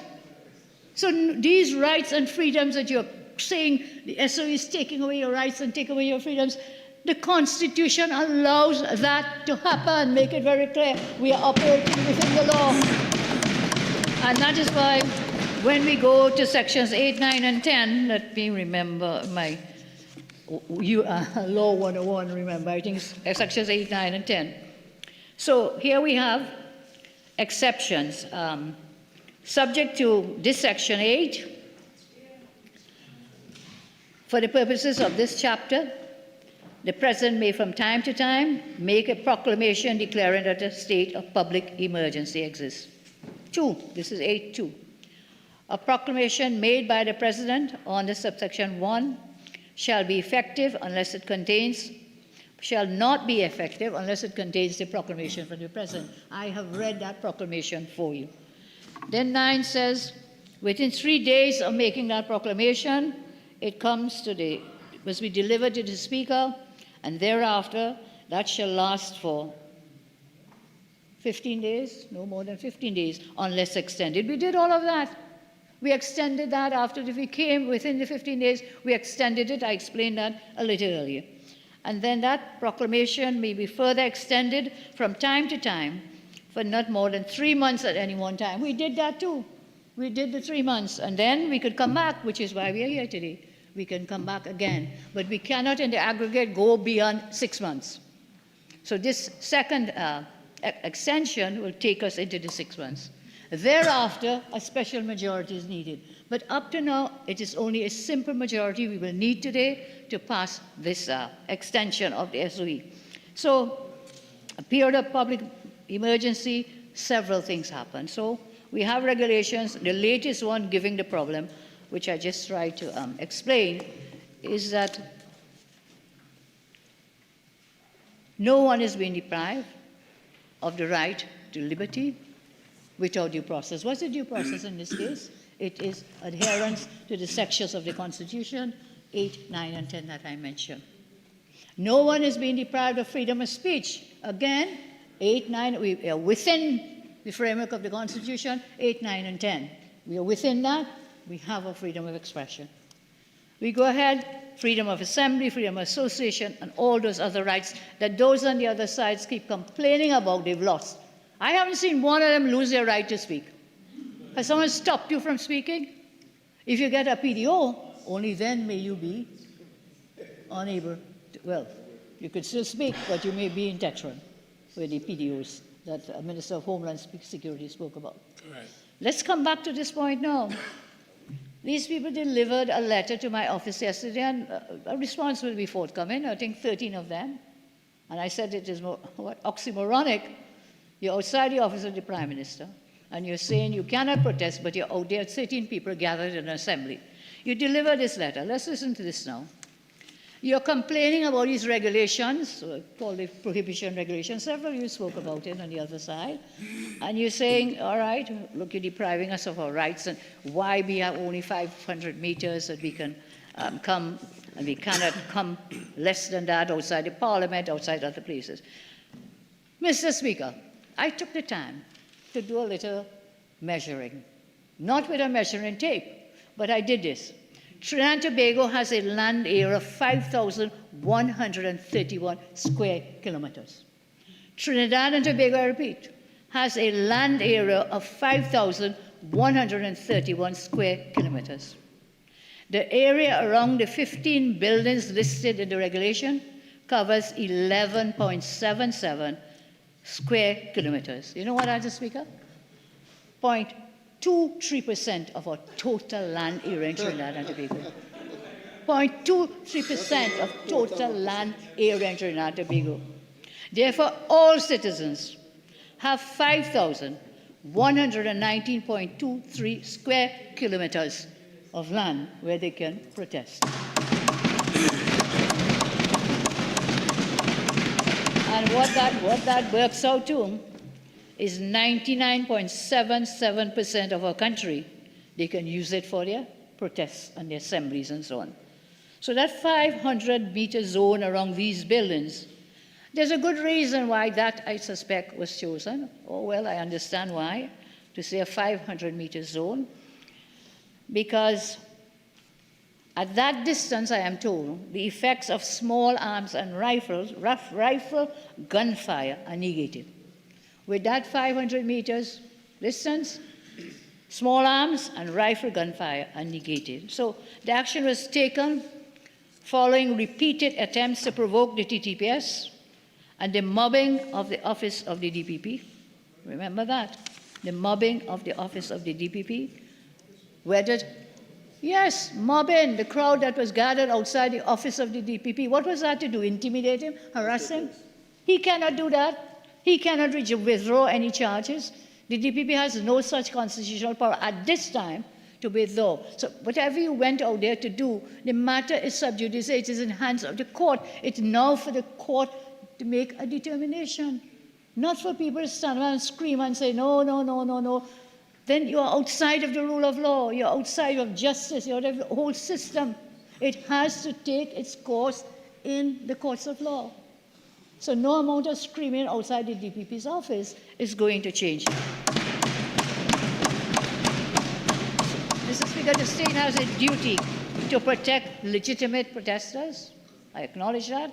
To protect public servants, to protect citizens working in and visiting critical, high-risk, high-security buildings, because gatherings were being infiltrated by gang members.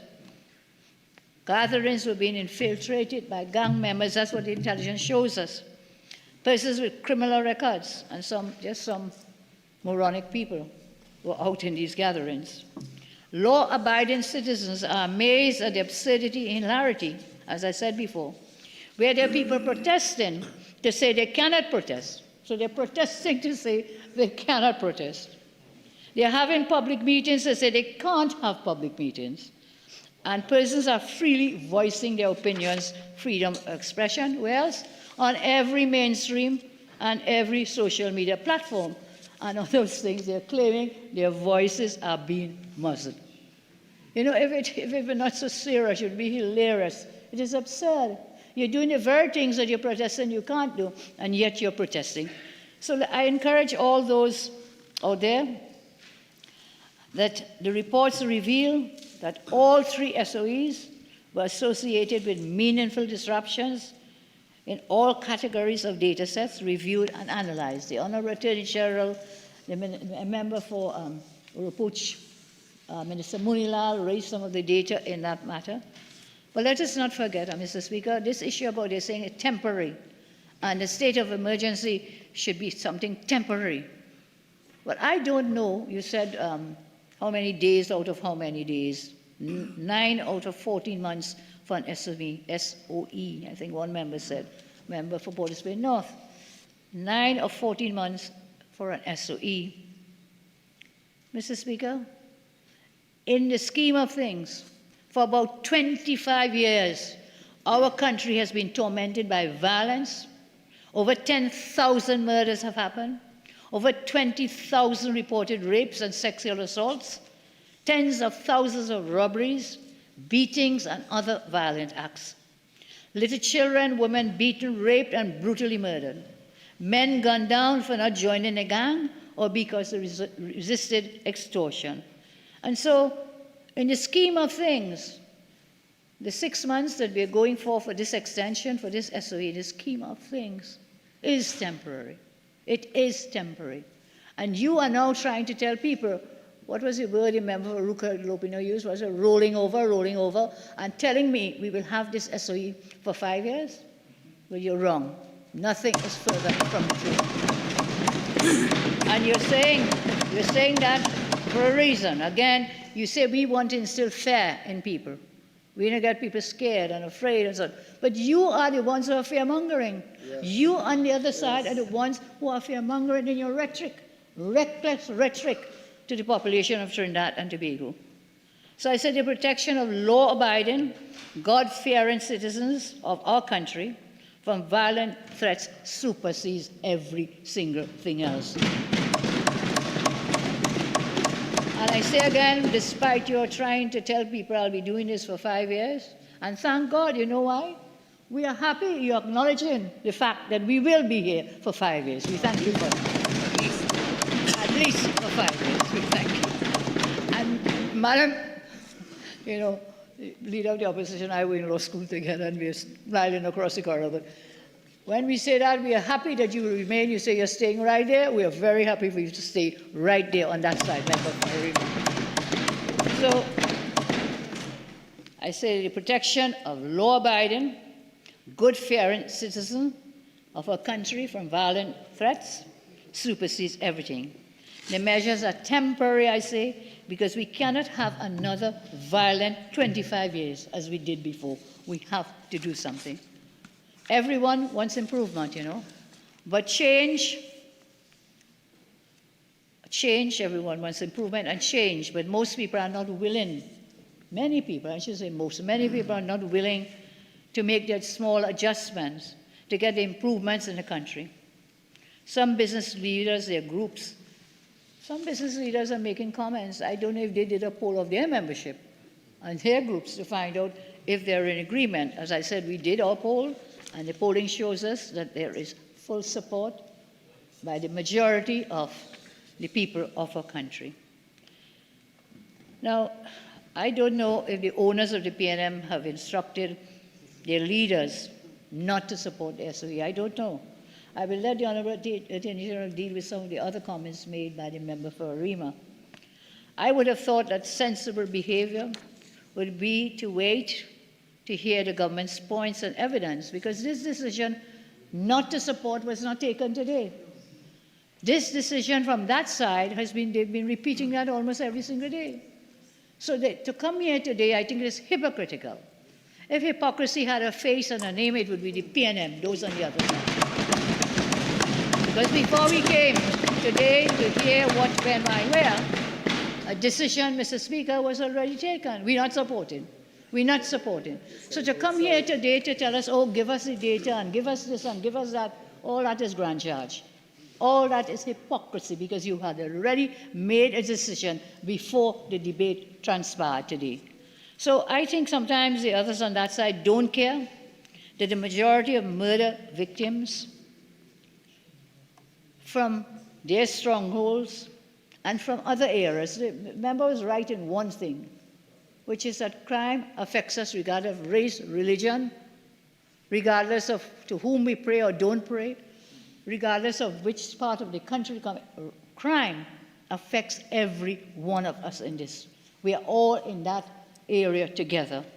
And so I think sometimes all they care about is the safety and prosperity of their owners. I don't expect anything different between the PNM A team and the PNM B team in both houses. I don't plan to argue with political and race grifters, publicity framers, and some moronic people. I don't plan to argue with them. The majority of our people and citizens are good, law-abiding persons However, there is much that is to be cleaned up and much to be taken care of. And to expect for that to be done in one day is really also moronic. We have been working assiduously since we came in. I'll share some with you, some of the things we have been putting in place. Adrian, can I get a piece of paper, please? With respect to the crime plan. You asked me for, well, you asked me a crime plan, and I have to keep telling you, we do not have a crime plan. We have an anti-crime plan. And so we have been working from very early o'clock when we got here on the legislative front with respect to parliamentary agenda, legislation, some of which includes the Home Invasion Act, the criminal justice system parole, expungement of civil records, recidivism, this is where people commit crimes, they go in, they come back out. That one is a revolving door. We've been dealing with that. And several other pieces of legislation. I think there's one piece of legislation. Which one was this, AG? Where, the parole, yes, where an independent senator described that as being a very proud day for reform. And so we are happy that we are working on the legislative front. We have a lot more pieces of legislation to come before the Parliament. We've also been working through resourcing law enforcement. Resourcing. Minister of Homeland Security would have mentioned some of the things we've been doing, resourcing the law enforcement, the protective services, vehicles, budgeting allocations, collaboration and diligence, law enforcement, intelligence agencies. We've also been collaborating with foreign allies. I know they don't like that because members on that side say what Trump could do them. Well, what Trump could do us is that they are allies and we're working them in the fight against crime.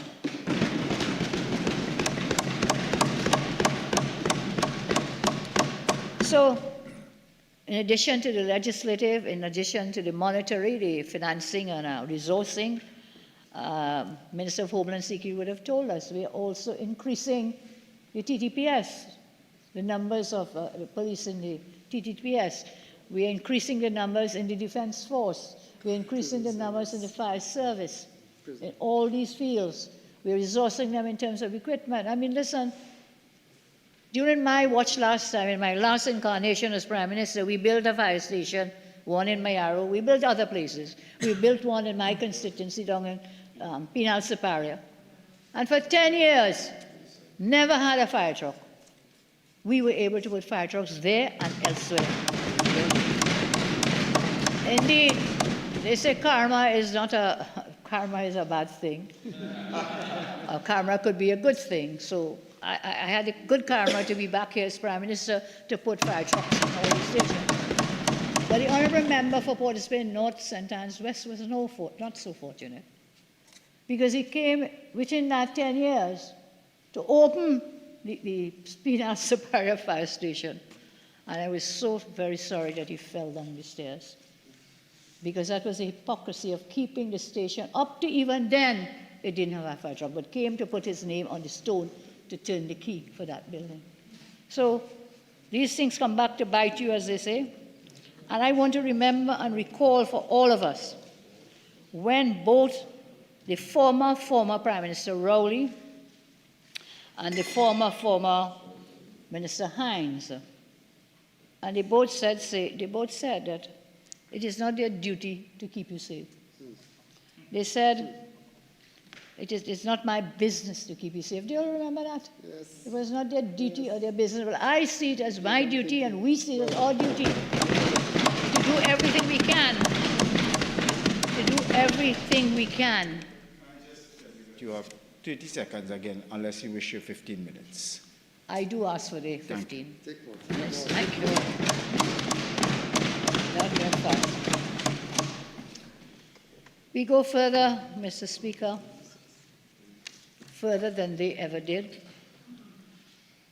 And we say that the rule of law says whatever it does, whatever it says, the rule of law is for one and it is for all. We firmly, firmly believe in that. It cannot be only for black boys. It cannot be only for the 1% that the AG mentioned. It cannot be only for people of Indo origin or Chinese, whichever, or rule of law is for every single one of us, regardless of race, as I said, religion, or creed. And so, my friends, I think sometimes the AG gave me a nice expression. He said, stick break in your ears. Stick break in their ears. That's what it appears to me. When every time we come here, it's the same stories. People say, people say, people say. Well, you know what the people say? They are so happy that last April they voted all of you out of government. They're happy. And they're still happy. I heard somebody say, well, after 3 months they realized they should not have voted. No, I'm doing my polling. You better go and do yours, because they surely don't want to see you all again in the forest of power. Go do your polling. And don't just come and talk about people. And this people meter and people say and so on. Don't get fooled and chain up with that. Don't get chained up. Do the same 1%. Same 1%. So go out and do your polling. Go back and do your polling. And there's a very sad thing.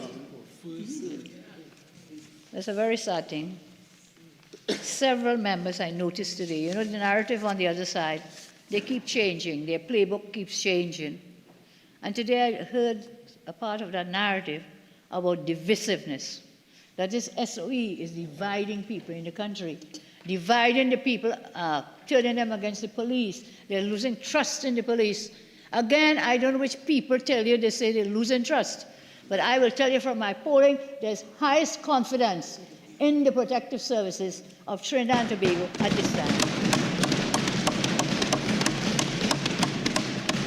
So as I close, I thank you again, Mr. Speaker. I say again that law-abiding citizens back the SOE, and that we will continue to do what we can, how we can. And in the few minutes I have left, I say the state of emergency is not an affront to liberty. It is not to take away liberties. For now, given where we are with the state of lawlessness, this SOE acts like a guardian. The SOE in Trinidad must endure, TND, for the criminal syndicates that imperil public order and menace the foundations of national security have not yet been subdued. We are working on that. They remain emboldened, they remain organized, and they remain patient. This is why the Honorable Attorney General will tell you that he had to cause to put out a statement, was it last week, about the date, where people were, they said they were frisking inside of the jails, thinking that they were going out. And the AG had to put out a statement, no, it will expire on the 17th. Take some more time. That's what it was. So they remain, these criminal syndicates, they remain emboldened, these criminals remain organized, and they're being patient for the time being. Intelligence-led operations currently underway demand the full latitude of time to unmask, apprehend, and bring before justice the architects of violence who have long operated in the shadows. To withdraw the measures now, prematurely, would be for us to surrender hard-won ground and imperil investigations of singular national importance. Mr. Speaker, the empirical record speaks with unmistakable clarity. Violent crime and gang-related activity have measurably receded in the wake of the emergency provisions.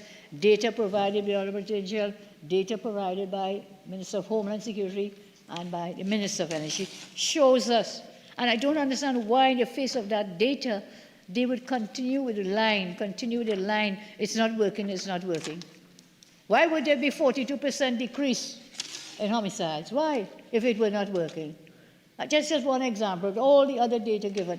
And you know, when they stand up here, this CPEP and URP, they want us to be forever a nation of grass cutters and crying about the CPEP and URP people and saying, oh God, if they had jobs, then this wouldn't be happening. They had those jobs. They had it all over the 10 years, and the crime never went down. It never went down. So don't fool yourself. Don't fool yourself to think that that will stop the crime, because in your 10 years, you gave them all of this, you gave them all the ghost gangs, and it never stopped the crime.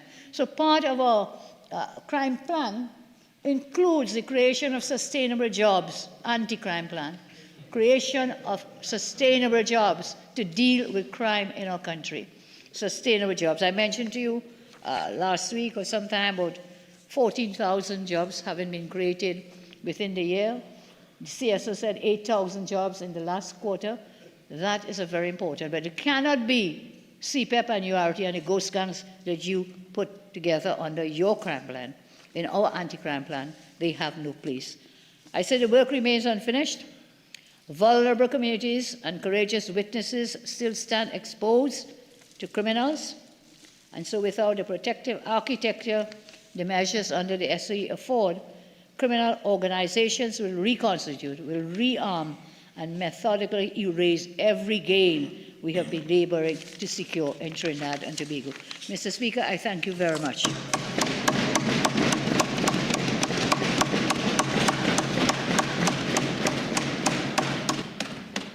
What is being solved?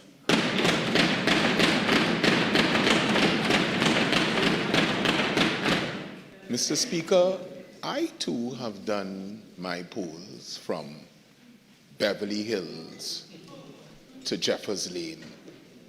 And the empirical data says that the people saying they can't wait for local government elections to show this government their displeasure. That's the word. And Mr. Speaker, I would like to say to you that I disagree with almost every submission made by the Honourable Member for Siparia. Firstly, to say that the rights and the constitutional rights of the people of Trinidad and Tobago are not being infringed is totally erroneous. Because I have in my possession legal notice number 367 of 2026. And what that legal notice does, it says a person who is participating in a public protest or demonstration shall not be at or within 500 meters of the premises and curtilage of a place specified in the schedule, and it lists over 15 places where persons who are engaged in public protest, not non-law-abiding citizens, people who are engaged in public protests, trying to advance their constitutional rights. I have not had any information of any one of those persons who were, let's say, outside the DPP's office being arrested as being a gang member. Mr. Speaker, 55(1)(b, this argument has been traversed by almost every speaker in this debate. All right. Well, in all fairness, see, it has been an argument which has been advanced ad nauseum. I'm going to give you some liberty. Don't look so alarmed. You can take the alarmed look off your face. Right? But I am going to allow you to set the context for your argument. I understand where you're going. I see the submission you're making. But I think there's something... Nothing needs to be more to be said that this argument has been repeated ad nauseum. I'll provide you with an opportunity for context. Thank you, Mr. Speaker. But, Mr. Speaker, to set the record straight, I am responding directly to the submissions recently made by the Honourable Members for Siparia. I ask for no favours. So, as I continue to respond, my second point is this. We are meeting a submission that on this side, whether the A team or the B team, we are doing the bidding of our owners. I want to set the record straight. Since 150 years ago, I have had no owner. Since then. And I have no owner. No one on this side has an owner. Correct. You understand? So, that may be true. That may be true. So, Mr. Speaker, I would want to say, relative to that what we do here is not for any owners. We do for the people of Trinidad and Tobago, and we stand in the gap. But my main fundamental jurisprudential objection and parting ways with the Honourable Member for Superior is as follows. I do not agree with your submission that you can take the basis for the original state of emergency in March 2026 and use it as the substrata for the continuation after continuation of a state of emergency in, what month are we in now? In June 2026. And here is why, Mr. Speaker. Let me go directly, and I don't want to quote from anything other than the Constitution itself. Section 8(2), subsection C of the Constitution says this: a proclamation made by the President under subsection 1 shall not be effective unless it contains a declaration that the President is satisfied and sees that action has been taken or is immediately threatened by a person of such a nature and on so extensive a scale as to be likely to endanger public safety or deprive the community or any substantial portion of the community of supplies or services essential to life. The use of the words, the phrase immediately threatened is by no means auteurist. It must mean something. And we say, Mr. Speaker, that there must be a presumption when you come to renew it. You must now say at this stage, as we ask for a renewal, there is a presumption of necessity. There is existing circumstances that immediately threaten or has been taken and is of such a nature and of such an extensive scale. Where is the evidence in the submissions made before this House today that crosses that threshold? None. Mr. Speaker, we maybe have been a little too lethargic on approaching the courts. But we know on this side that there's a case called Pepper and Hart, 1991, All England reports at page 380, if I'm correct, that says you use the parliamentary debate. You can use it as an aid memoir when you make a submission before a court. And particularly in this debate today, we have had no justification for the continuing of this extension of the state of emergency.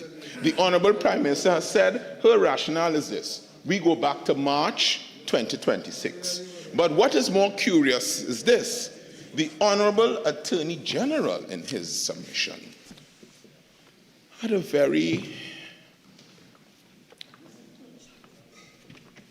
you had to understand, and it was troubling. It troubles me. It troubles me on this side. Here's why. To understand the rationale of the Honourable Attorney General's speech is that the only plausible justification that one can cull from that submission is that there's the actions of a particular group of people in Trinidad and Tobago, the 1%. Look, let's not mince words, the Syrians, that justifies the extension of this state of emergency. He has basically defined this group as a criminal gang, which presents a clear and present danger of such a nature and of so an extensive scale that is likely to endanger public safety and deprive the community of any substantial portion of the community of resources. A clear and present danger to national security. I have a lot of time for the Honourable Attorney General. It bothers me, Mr. Speaker. I juxtapose that against the tapestry of what I have come to know as Trinidad and Tobago, where every creed and race is supposed to find an equal place. It took me deep back into my days in primary school and the words of Marjorie Padmore, whose words embody what I think we represent in Trinidad and Tobago when she said, God bless our nation of many varied races. May we possess that common bond, that common love that binds and makes us one.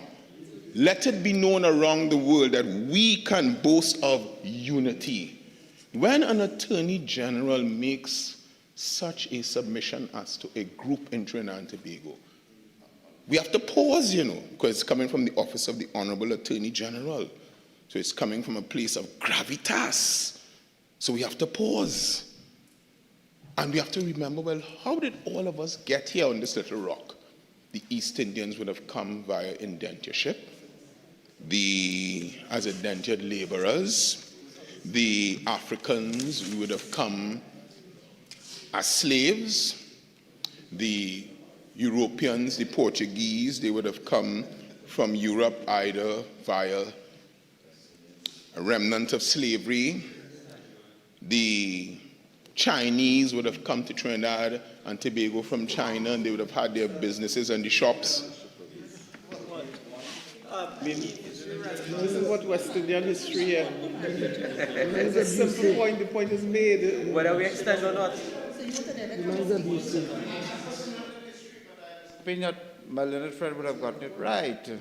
There are some Europeans who came as semi-indentured, some came as the French Creoles, the Chinese came as indentured. So let's get it right, but let's move on, please, Port of Spain South. But in giving the history lesson, let's just get it right, shall we? For a seat and enter the debate, But I am here to do what I have to do, Mr. Speaker. I want to do what I have to do, Mr. Speaker. Right. Both the history and the law. Speaker, a major in history and a first-class degree in history. So please, I beg you, I am trying here to do a debate, and I respect the chair of the Speaker. Referee, please, Mr. Speaker, referee. So, I was about to say, the Syrians came and they peddled their trade out behind their vehicles, etc. Now what we are facing here, Mr. Speaker, what we are facing here, respectfully, the question before this Parliament now. Mr. Speaker, 48-1, please. What did I say? Listen, for the Spain South, I've given you a lot of leeway, all right? I suspect you're getting to the point now. Well, please, hop over the steeple and get to the point.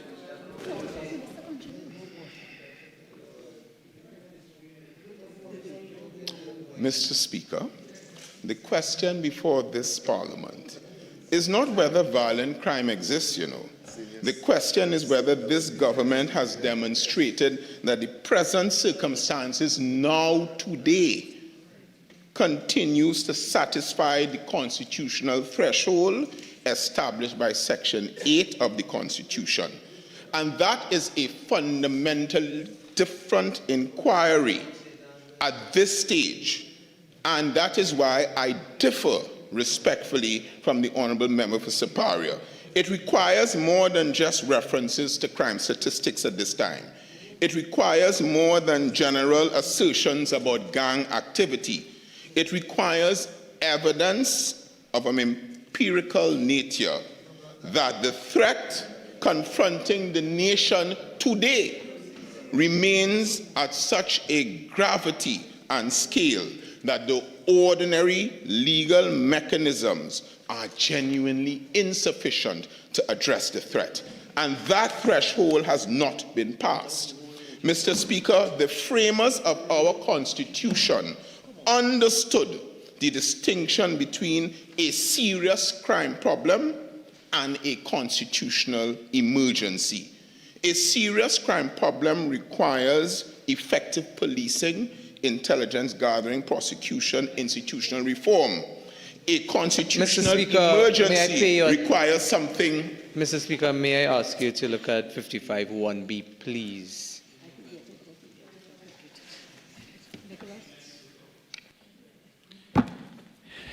For the Spain South, right. The argument has been advanced. Could you condense the argument?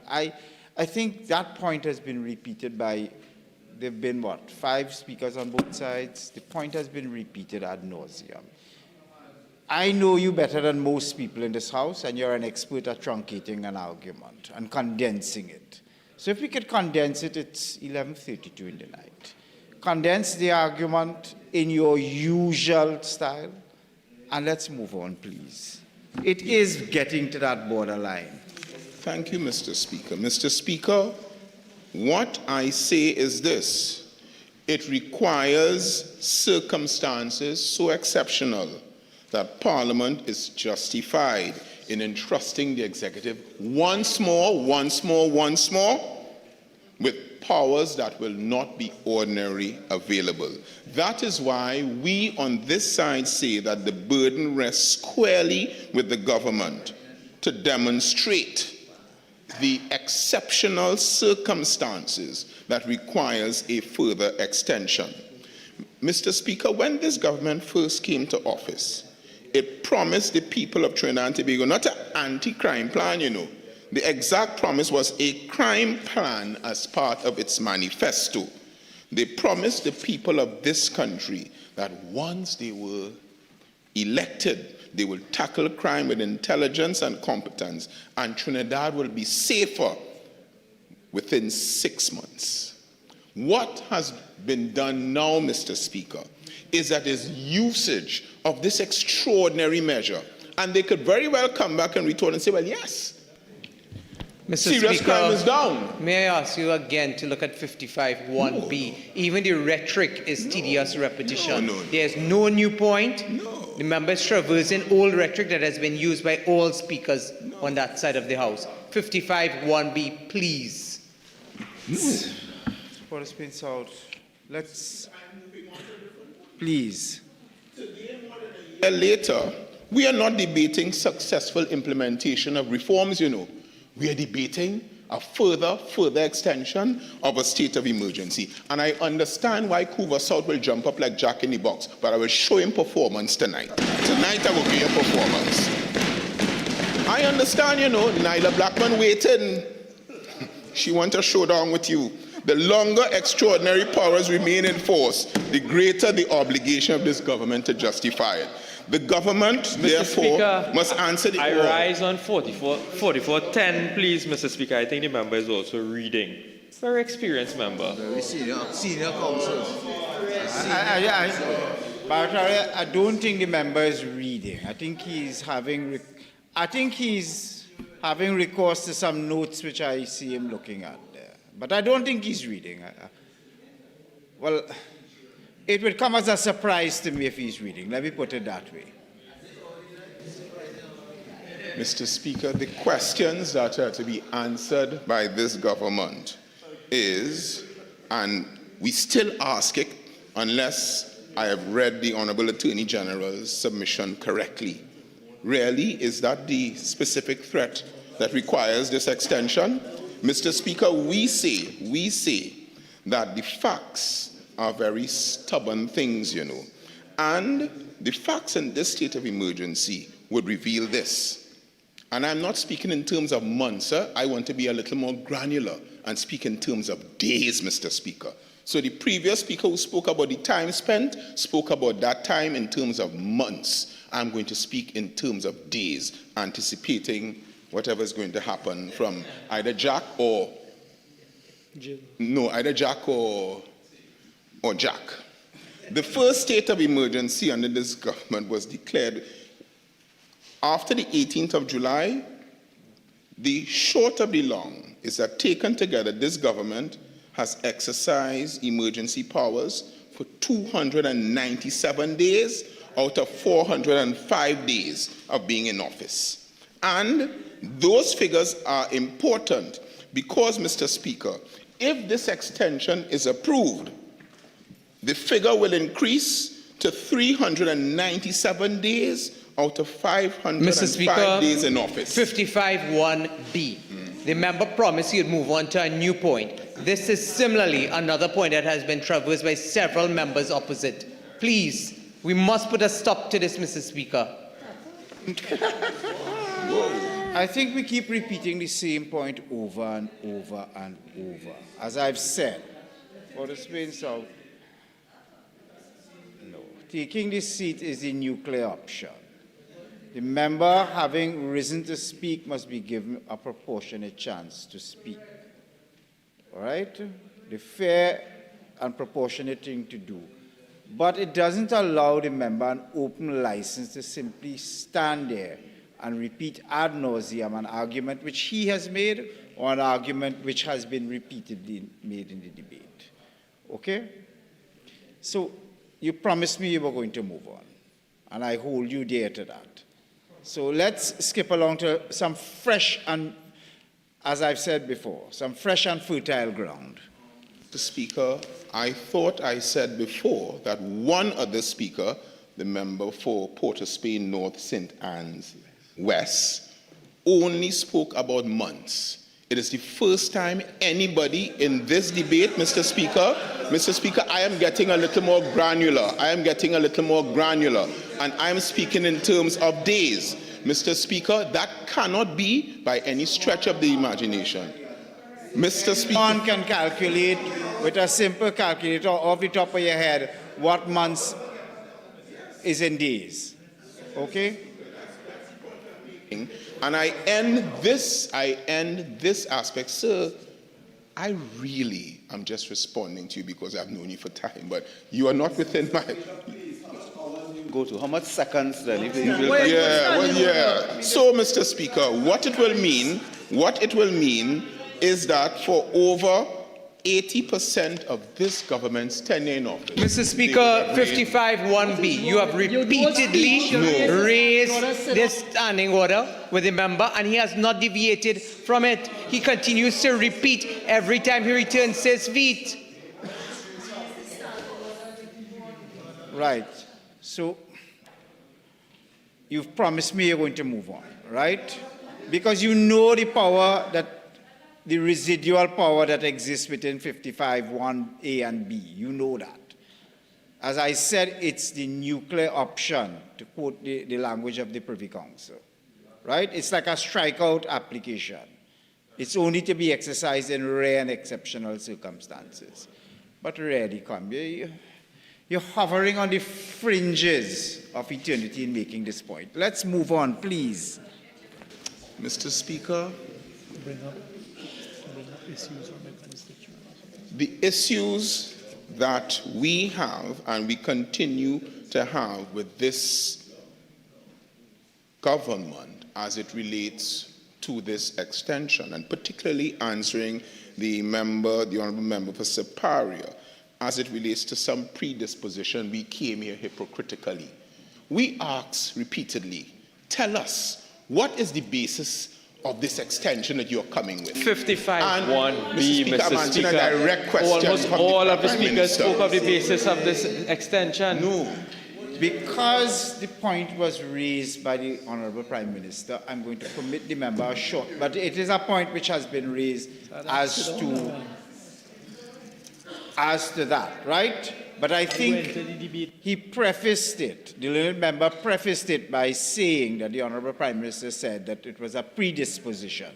So on the predisposition point, I'm going to allow you to make some remarks on that. But don't repeat the same argument, please.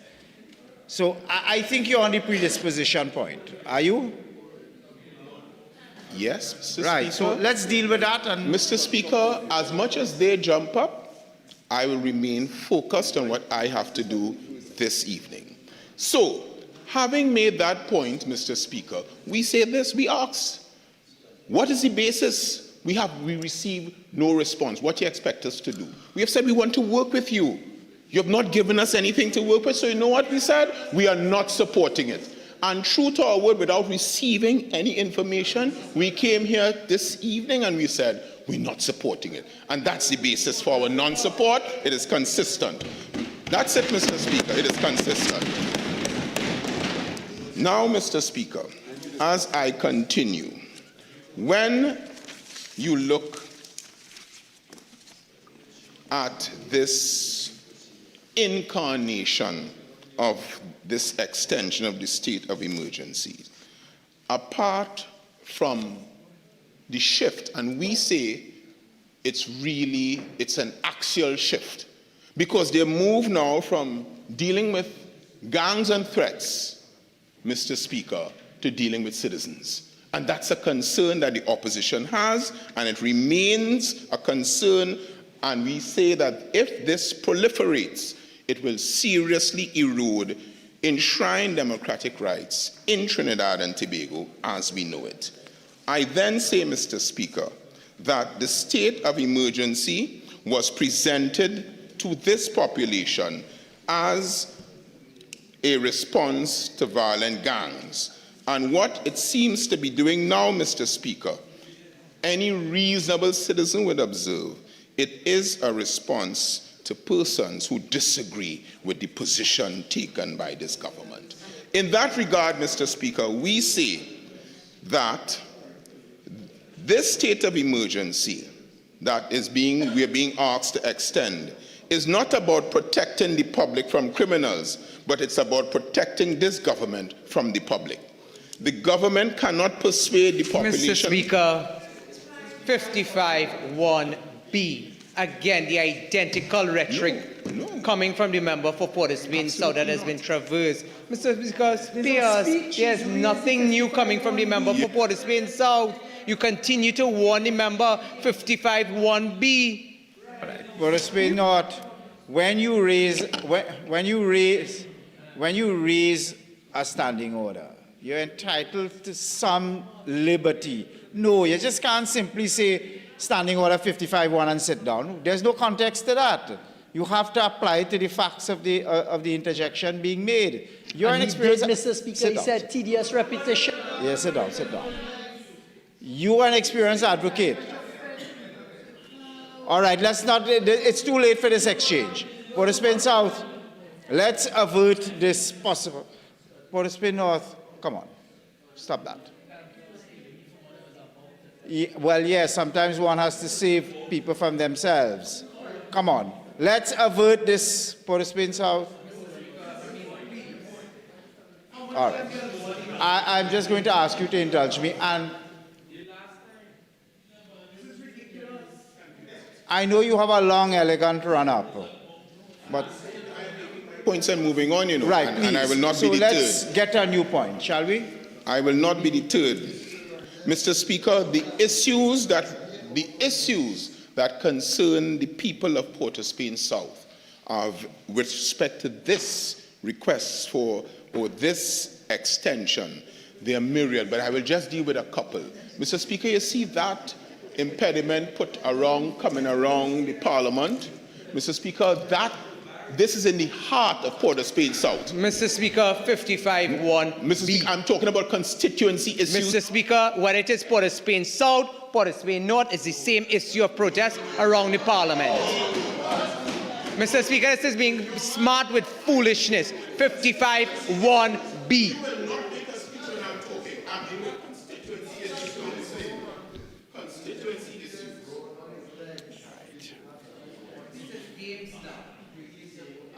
To adorn it with the label of constituency issues.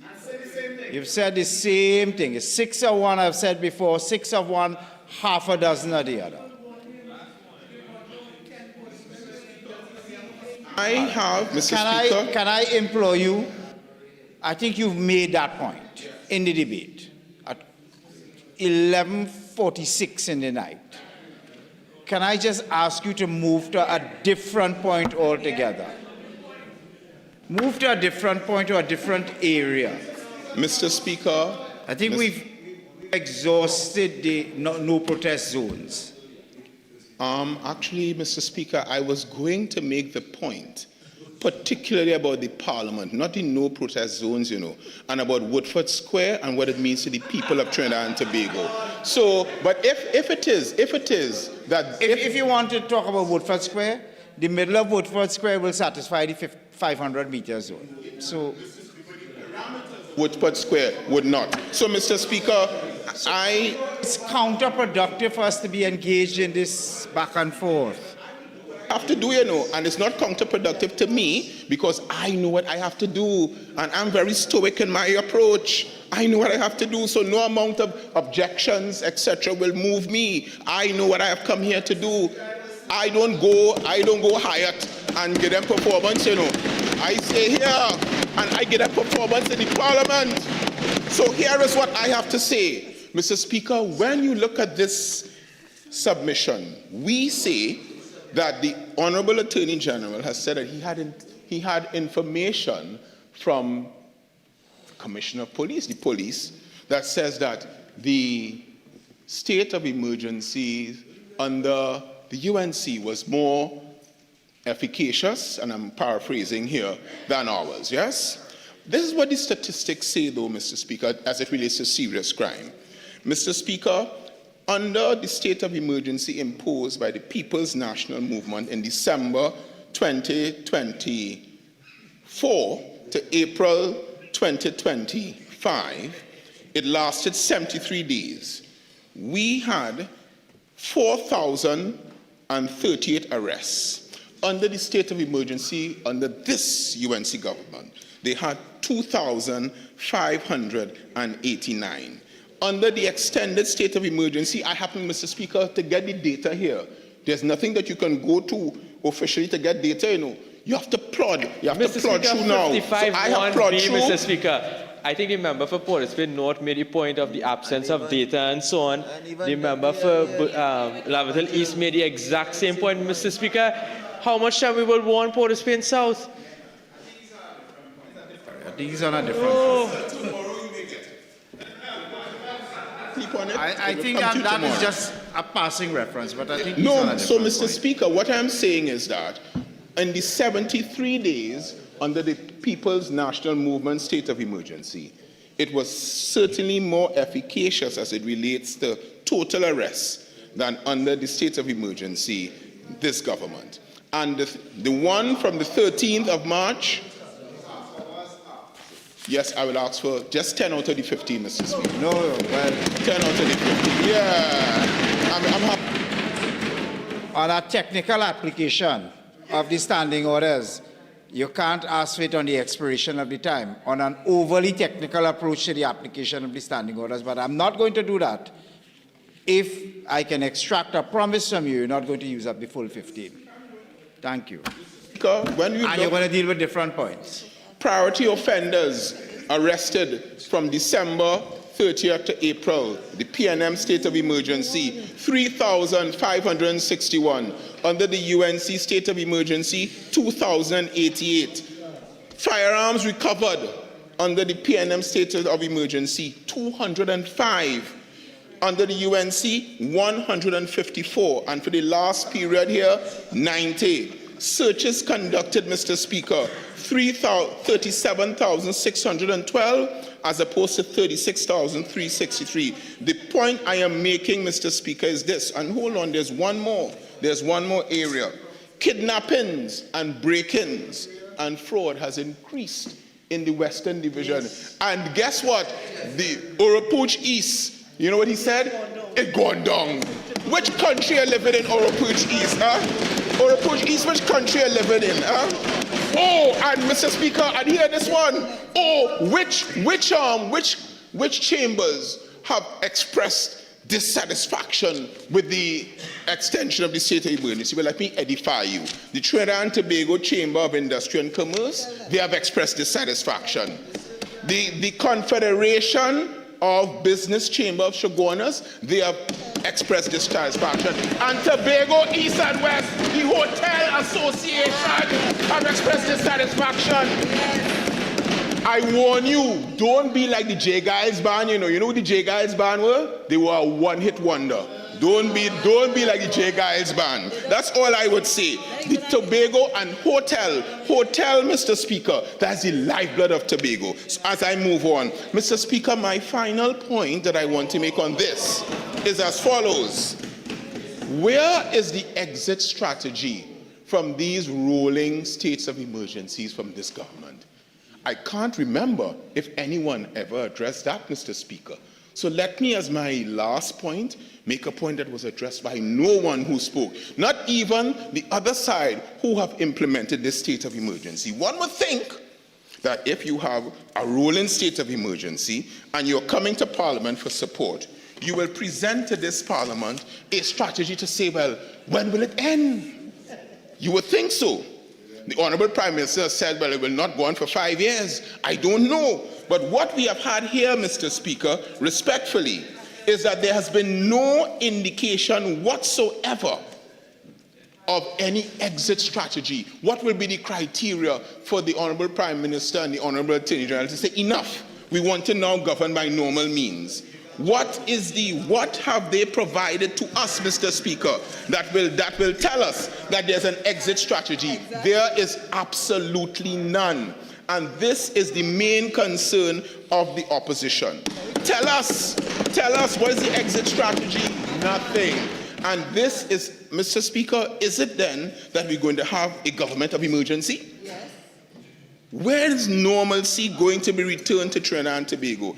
And you see, Mr. Speaker, as I end this contribution, that is the point that troubles us as the opposition. That you are coming and asking for extension after extension.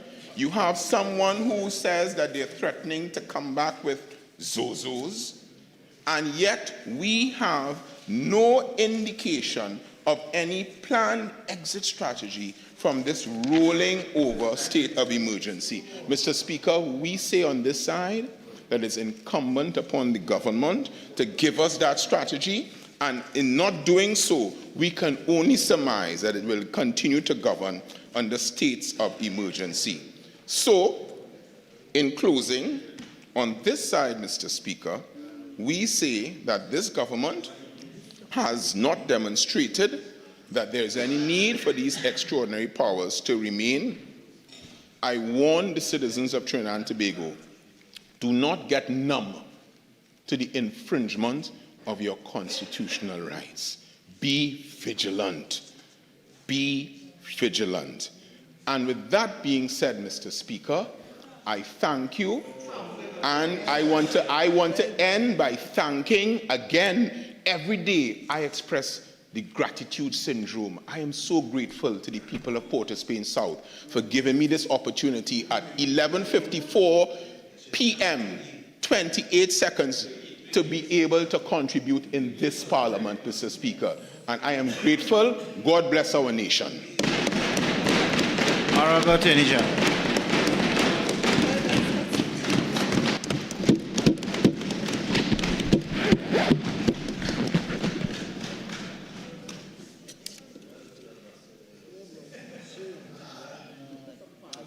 Mr. Speaker, it was my hope that I would be very brief in winding up. But I think enough has been said by my friend Port of Spain South. Enough has been said by my friend Arima. And enough have been said by two persons, I would not describe them to be friends, Aruka Lopino and Port of Spain North, St. Anne's West. I want to begin with Port of Spain South. And there are 2 points. He asked the question, I think it was a rhetorical question. He asked, is this going to be government by emergency? I presume the thesis for that was that, well, we had done something undisputable with respect to reducing the rate of serious crime. That's undisputable. And I say that is undisputable, notwithstanding the fact that I heard him at the end there pulling strands of paper from here and there and saying, this is up and this is down and this. I go in by the police report. And the police say, and I got them to commit to some sort of confidence in the police. The police said that their state of emergency declared in 2024 was the worst. They said so.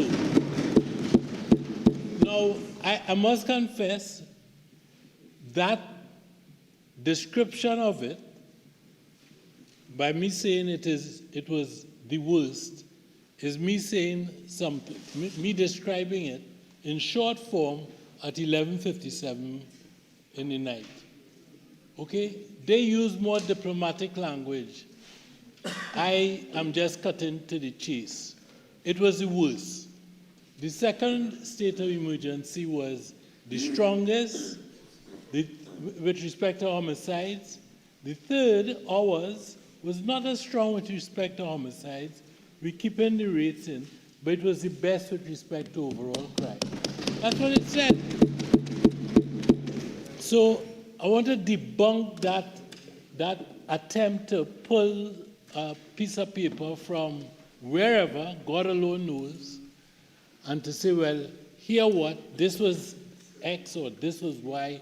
Let's just forget that and assume that we are reading off of the same page.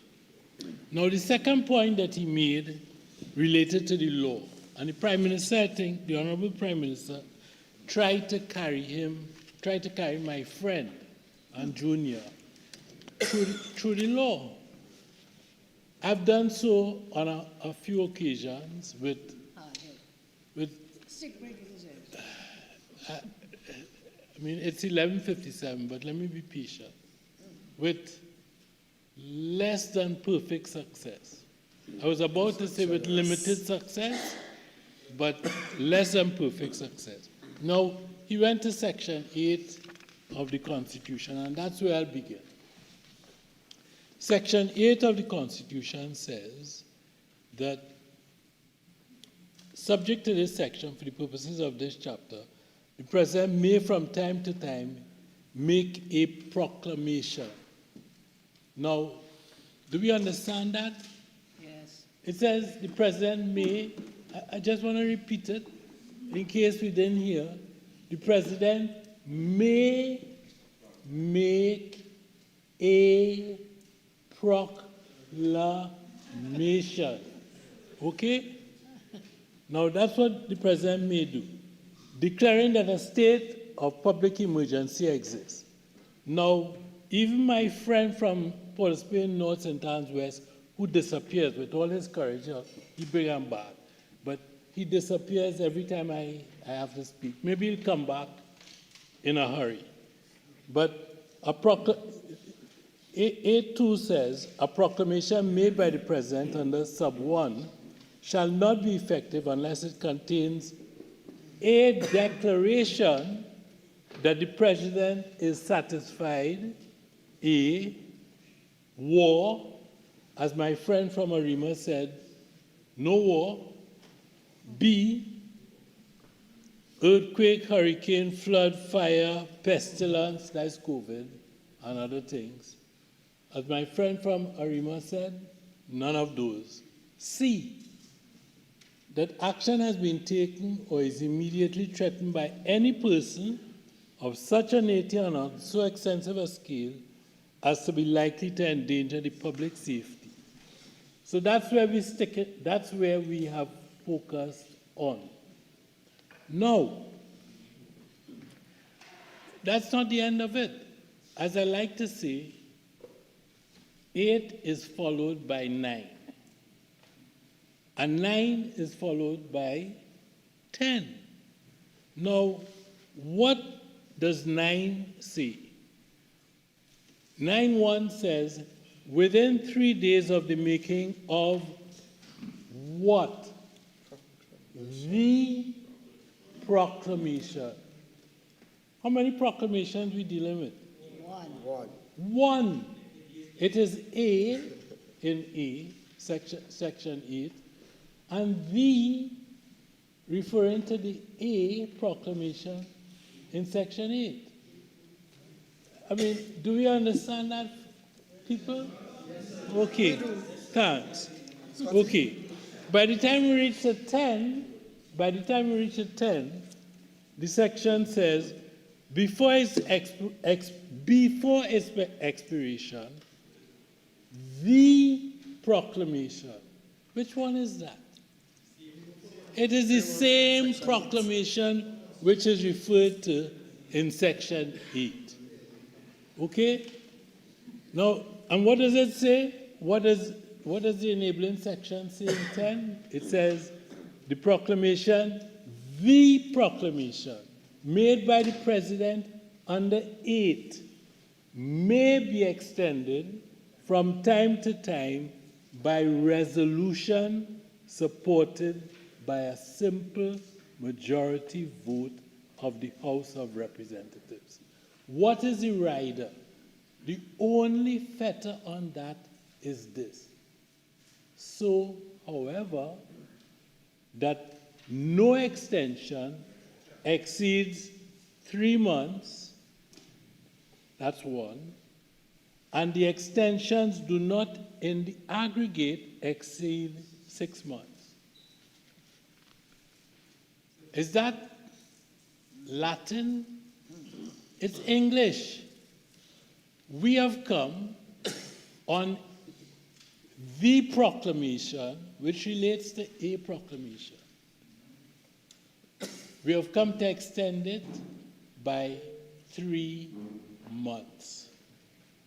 And we are satisfying the rider so that in all it will not exceed 6 months. But to say that that proclamation must now or should now say something else. It should say that my friend used the word, I didn't get into that word, you know. I simply said the 1%. And what did I do? I used the language of those who describe themselves to be the 1%. So to the extent that race was introduced here this tonight, it was introduced by my good friend and junior from Port of Spain, South. I was talking about the 1%. I don't know who the France, is that parliamentary man? Yes. France. France is a country. But if not, I withdraw. I don't know who. I don't know who on earth, because France is a place on earth. I don't know who on earth my friend was talking about. I was talking about the 1%. That's all. Okay? Now that's the first thing. So that's the legal point. I think I've dealt with the legal point. I've dealt as well with the race issue. I've dealt as well with the history from Okino to now. So that if I'd been given a little inch somewhere inside there, I might have stopped us from going to Okino to come back here, right? So that is almost all that I want to say to my friend from Port of Spain South. One, you're wrong on 1%. 2, you're wrong on the interpretation of the Constitution. 3, you're wrong on us saying that it will be governance by what is it that my friend said? By SOE, right? And I want to qualify that on behalf of my Prime Minister, because my Prime Minister said that she's not prepared to tolerate the kind of nonsense that they were tolerating with a murder figure of 600 a year. And whatever it takes to avoid that, lawfully, within the law, we are prepared to do, we will do it. Now, I just want to go to Arima because time is of the essence, and I want to sort of, I want to put those who, not necessarily those who are not my friends, but those who may have contributed a little less. And that's how I'll put it. I'm not interfering with anybody this afternoon, this tonight. I just saying contributed a little less. But if you ask me what he said, I struggle. I think despite the fact that I think it was Port of Spain North, St. Anne's West say are stupid, and at some point in time, and St. Anne's West described it tonight as a coward. Well, fellas on this side, you guys know that, I mean, I think you know that I am not a coward. I ain't afraid of nobody.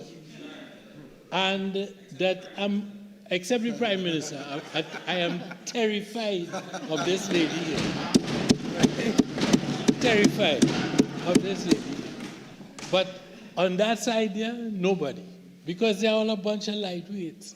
My friend from Arima, my friend from Arima served in cabinet with me, and I have a certain amount of respect for her. I had a lot more respect for her, and I'm saying I'm a truthful fellow. I had a lot more respect for her than I did. I had 2 hours ago a lot more respect for her than I do now. But I have a lot of respect for her. I have a lot of respect for her. Now here's what my friend from Arima said. She said, and let me have to grab my notes to see. She said that, and I have to believe that she was not listening, because I don't think that she is someone who, as my friend from St. Anne's is described to be, my friend from St. Anne's is described to be stupid. I don't think that my good friend, and she's not complaining, it's who is complaining? Diego Martin Northeast, with his little ranty. Anyway, Arima. Let us go to Arima. My friend from Arima said that we have to be very careful. This is what my friend said. We have to be very careful that we don't threaten people. Forgive me if I get cut into the chase, right? That we don't threaten people. When I spoke about people losing their visas, I was very, very, very careful. Everybody here would know. I don't know if my friend was downstairs having a snack. But what I said was this. I said I saw something on the television by a man. I'll describe his name. He was not bashful about it. I think his last name was Aboud. And he said, listen, I've lost my visa. That's what I heard. And then I said that a number of persons, their friends and allies, have been trooping into my office to tell me that they have lost their visas. That's the second thing I said. And then the third thing I said was that I know nothing about this. I have not spoken to the United States. I know nothing about this. How on God's earth, can my friend from Arima, who I respect, extrapolate from all of that, that we, me, threatening people visa and doing this, I mean, that is old talk. She's a lawyer. She should know better. I mean, we act on the basis Mr. of Speaker, facts. Standing Order 48.5, he persists in using the word she. That is a breach of Standing Order 48.5. You thought I was talking to You just woke up. Honorable Attorney General. Talking about our The member, the leader of the opposition. Yes. It's a form of disrespect. It's a breach of Standing Order. Yes. You know what I also remember? That, and I think there's a committee in the House that should be observed, right? But we can't depart from it when it suits us. I remember your endorphin speech and saying Oropuch knows very much about endorphins, right? Not the member. So come on, I don't think the Honorable Attorney General meant any form of disrespect to the Honorable Leader of the opposition. You know, one thing that I like about the member for Dagomartin Northeast is that he's capable of reading minds. So he has read my mind and read into it the disrespect that I have for him, for her, for the member for Arima. Standing Order 48.5. Now he's using other adjectives. Using what? Other words. He, she, him, them. Thank you, Mr. Speaker. Just continue, Honorable Attorney General. So, for the member to Arima to deduce from all of these things, yes, I got it right this time. Thanks. Thank you. That's the first time I tell him that. I'm sorry. It's the first time I told the member for Dagomartin Northeast, the long-time serving member for Dagomartin Northeast, who was fortunate to be still the member for Dagomartin Northeast. For the first time that I've told him thank you for anything in my life. But I was disappointed in the member for Arima for coming to that wild conclusion, because that is what it was. If those were the facts, then there was no basis for that sort of conclusion. And I want to repeat what I said earlier in my contribution and what the Prime Minister adverted to, that in respect of the observance of the law, all persons in Trinidad and Tobago, every single person in Trinidad and Tobago, whether you happen to be a funder of the People's National Movement, whether you happen to be a member of the 1%, if you break the law, if you cross that line that would excite the member for Tunapuna, I want to be very careful. The member for Tunapuna, whose job it is to write PDOs, well then you know what? Whether you are a black man from the Beta or whether you happen to live in Bayshore and are stealing government land and property, I don't know. Whether, I'm just saying whether. I'm just saying whether. Whether you happen to be doing that, whether you happen to have called the Office of the Attorney General essentially at midnight on the 28th, when the results of the elections were coming in, to say, listen, get that lease fixed up for me now. Right? Whether you happen to be any of those persons, you know what? The member for Tunapuna, I am sure, sorry, I can't call you anything else. The member for Tunapuna and the Minister of Homeland Security will certainly put you on a PDO with Pipey and Rajiali down in Tetron. You deserve no less, because every single member of this society is governed by one law. We believe in the rule of law. There is no one rule for P&M financiers. There is no one rule for persons who help to build Balize House. There is no one rule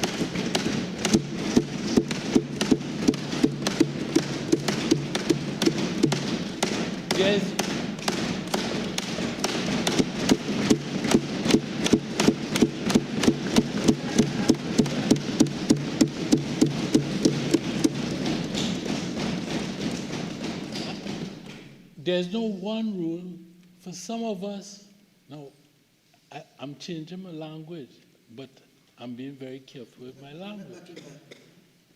There's no one rule for some of us who like to put money in a brown paper bag and give it to others.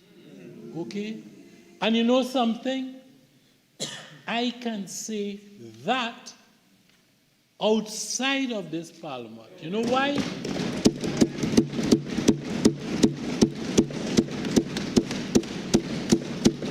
Because I understand the law of defamation, and I'm uncomfortable with my friend from Arima, not my friend from the Gomartin Northeast, who is not a lawyer, despite all that the member for the Gomartin Northeast has done with the member's life. I was about to say his life. The member's life in terms of pursuing a graduate degree in construction law, if I recall correctly. 2, 5, 10, 15.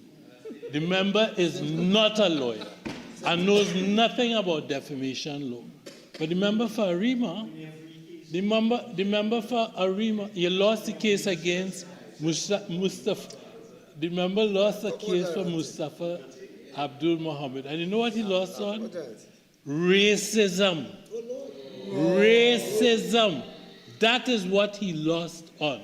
And I stand here tonight ready and willing to be put in handcuffs and go to the Privileges Committee, because I'm afraid of it. I'm terrified of the Privileges Committee. Not as terrified as I am of the Prime Minister, but still. So the point is that the member, not he, the member lost that case to Mustafa Abdul Hamid over the use of the word black. I am black, but some people are, anyway, let's not go there. The point is that the member for Arima would know that you can't defame 1% of the population of Trinidad and Tobago. And you know something? I should have thought that was obvious. But you see, that 1% group, they thought that different rules applied to them. And they actually tried to file, as my memory serves me correctly, they tried to file a lawsuit against a gentleman at the University of the West Indies where I used to work, Darius Figuera. Now, that dealt with something that was heinous. It dealt with drugs and dangerous drugs. I'm not going there. But guess what? The lawsuit went nowhere. Now, the last time I checked, Mr. Figuera wasn't a member of this House. So the point that I make is that being a member of this House affords me no privilege in terms of saying that persons who occupy that position declare themselves to be members of the 1%. I can stand here, I can stand outside there, I can stand in my house, I can stand at the University of the West Indies and say that those persons are persons who must obey the law, and if they do not, they deserve to incur the attention, not the wrath, of my friend, the Minister of Homeland Security and the Member of Parliament for Tunapur.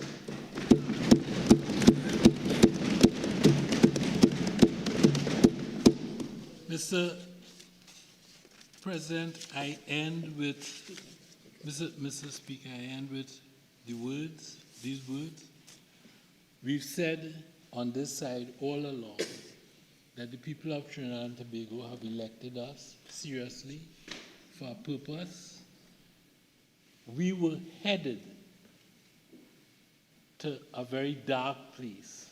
A columnist, a newspaper columnist, my friend, Professor Selwyn Cudjoe, said, in respect of one of his articles at the end, when dealing with crime, that Haiti beckons. Under their watch, Haiti beckons. He used that expression to speak of the lawlessness, utter lawlessness, that was prevalent in the society at the time. I want to encourage and to tell the people of Trinidad and Tobago that that will not be their fate under this government and under this practice.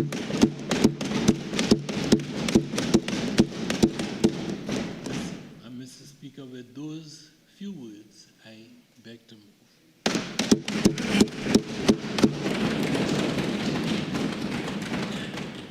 Honourable members, the question is, be it resolved that the proclamation made by the President on the 2nd of March 2026, declaring that a state of public emergency exists in the Republic of Trinidad and Tobago, with effect from 3rd March 2026, be extended for a further period of 3 months. All in favor say aye. Aye. All against? No. Okay. Division having been called for. Mr. Padarath? Yes. Mrs. Bissessar? Yes. Mr. Tancoo? Yes. Ms. John? Yes. Dr. Moonilal? Yes. Mr. Lee? Yes. Mr. Hosein? Aye. Ms. Amin? Yes. Mr. Alexander? Yes. Mr. Maharaj? Yes. Ms. Mohit? Yes. Mr. Sturge? Yes. Dr. Bodo? Yes. Dr. Dowlath? Yes. Dr. Ali? Yes. Mr. Morris? Yes. Ms. Benjamin? Yes. Mr. Sobers? Yes.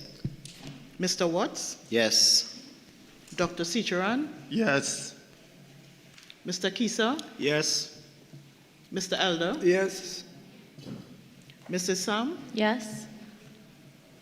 Mr. Narayan Singh? Yes. Dr. Rup Narayan? Yes.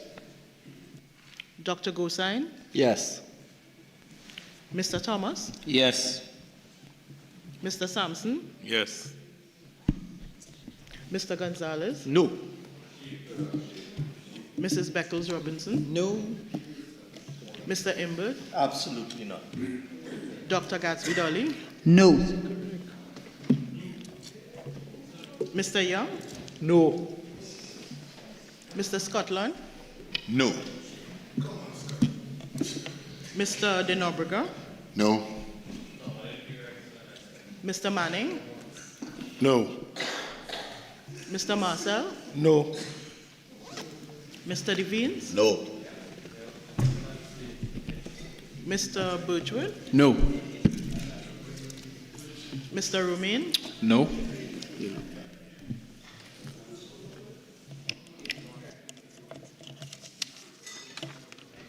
Mr. Speaker, the result of the division is 28 members voted in favor of, 12 voted against. There were no abstentions. Honourable members, I am to report the results of the division is that 28 members voted in favour of the motion, 12 voted against, and there were 0 abstentions.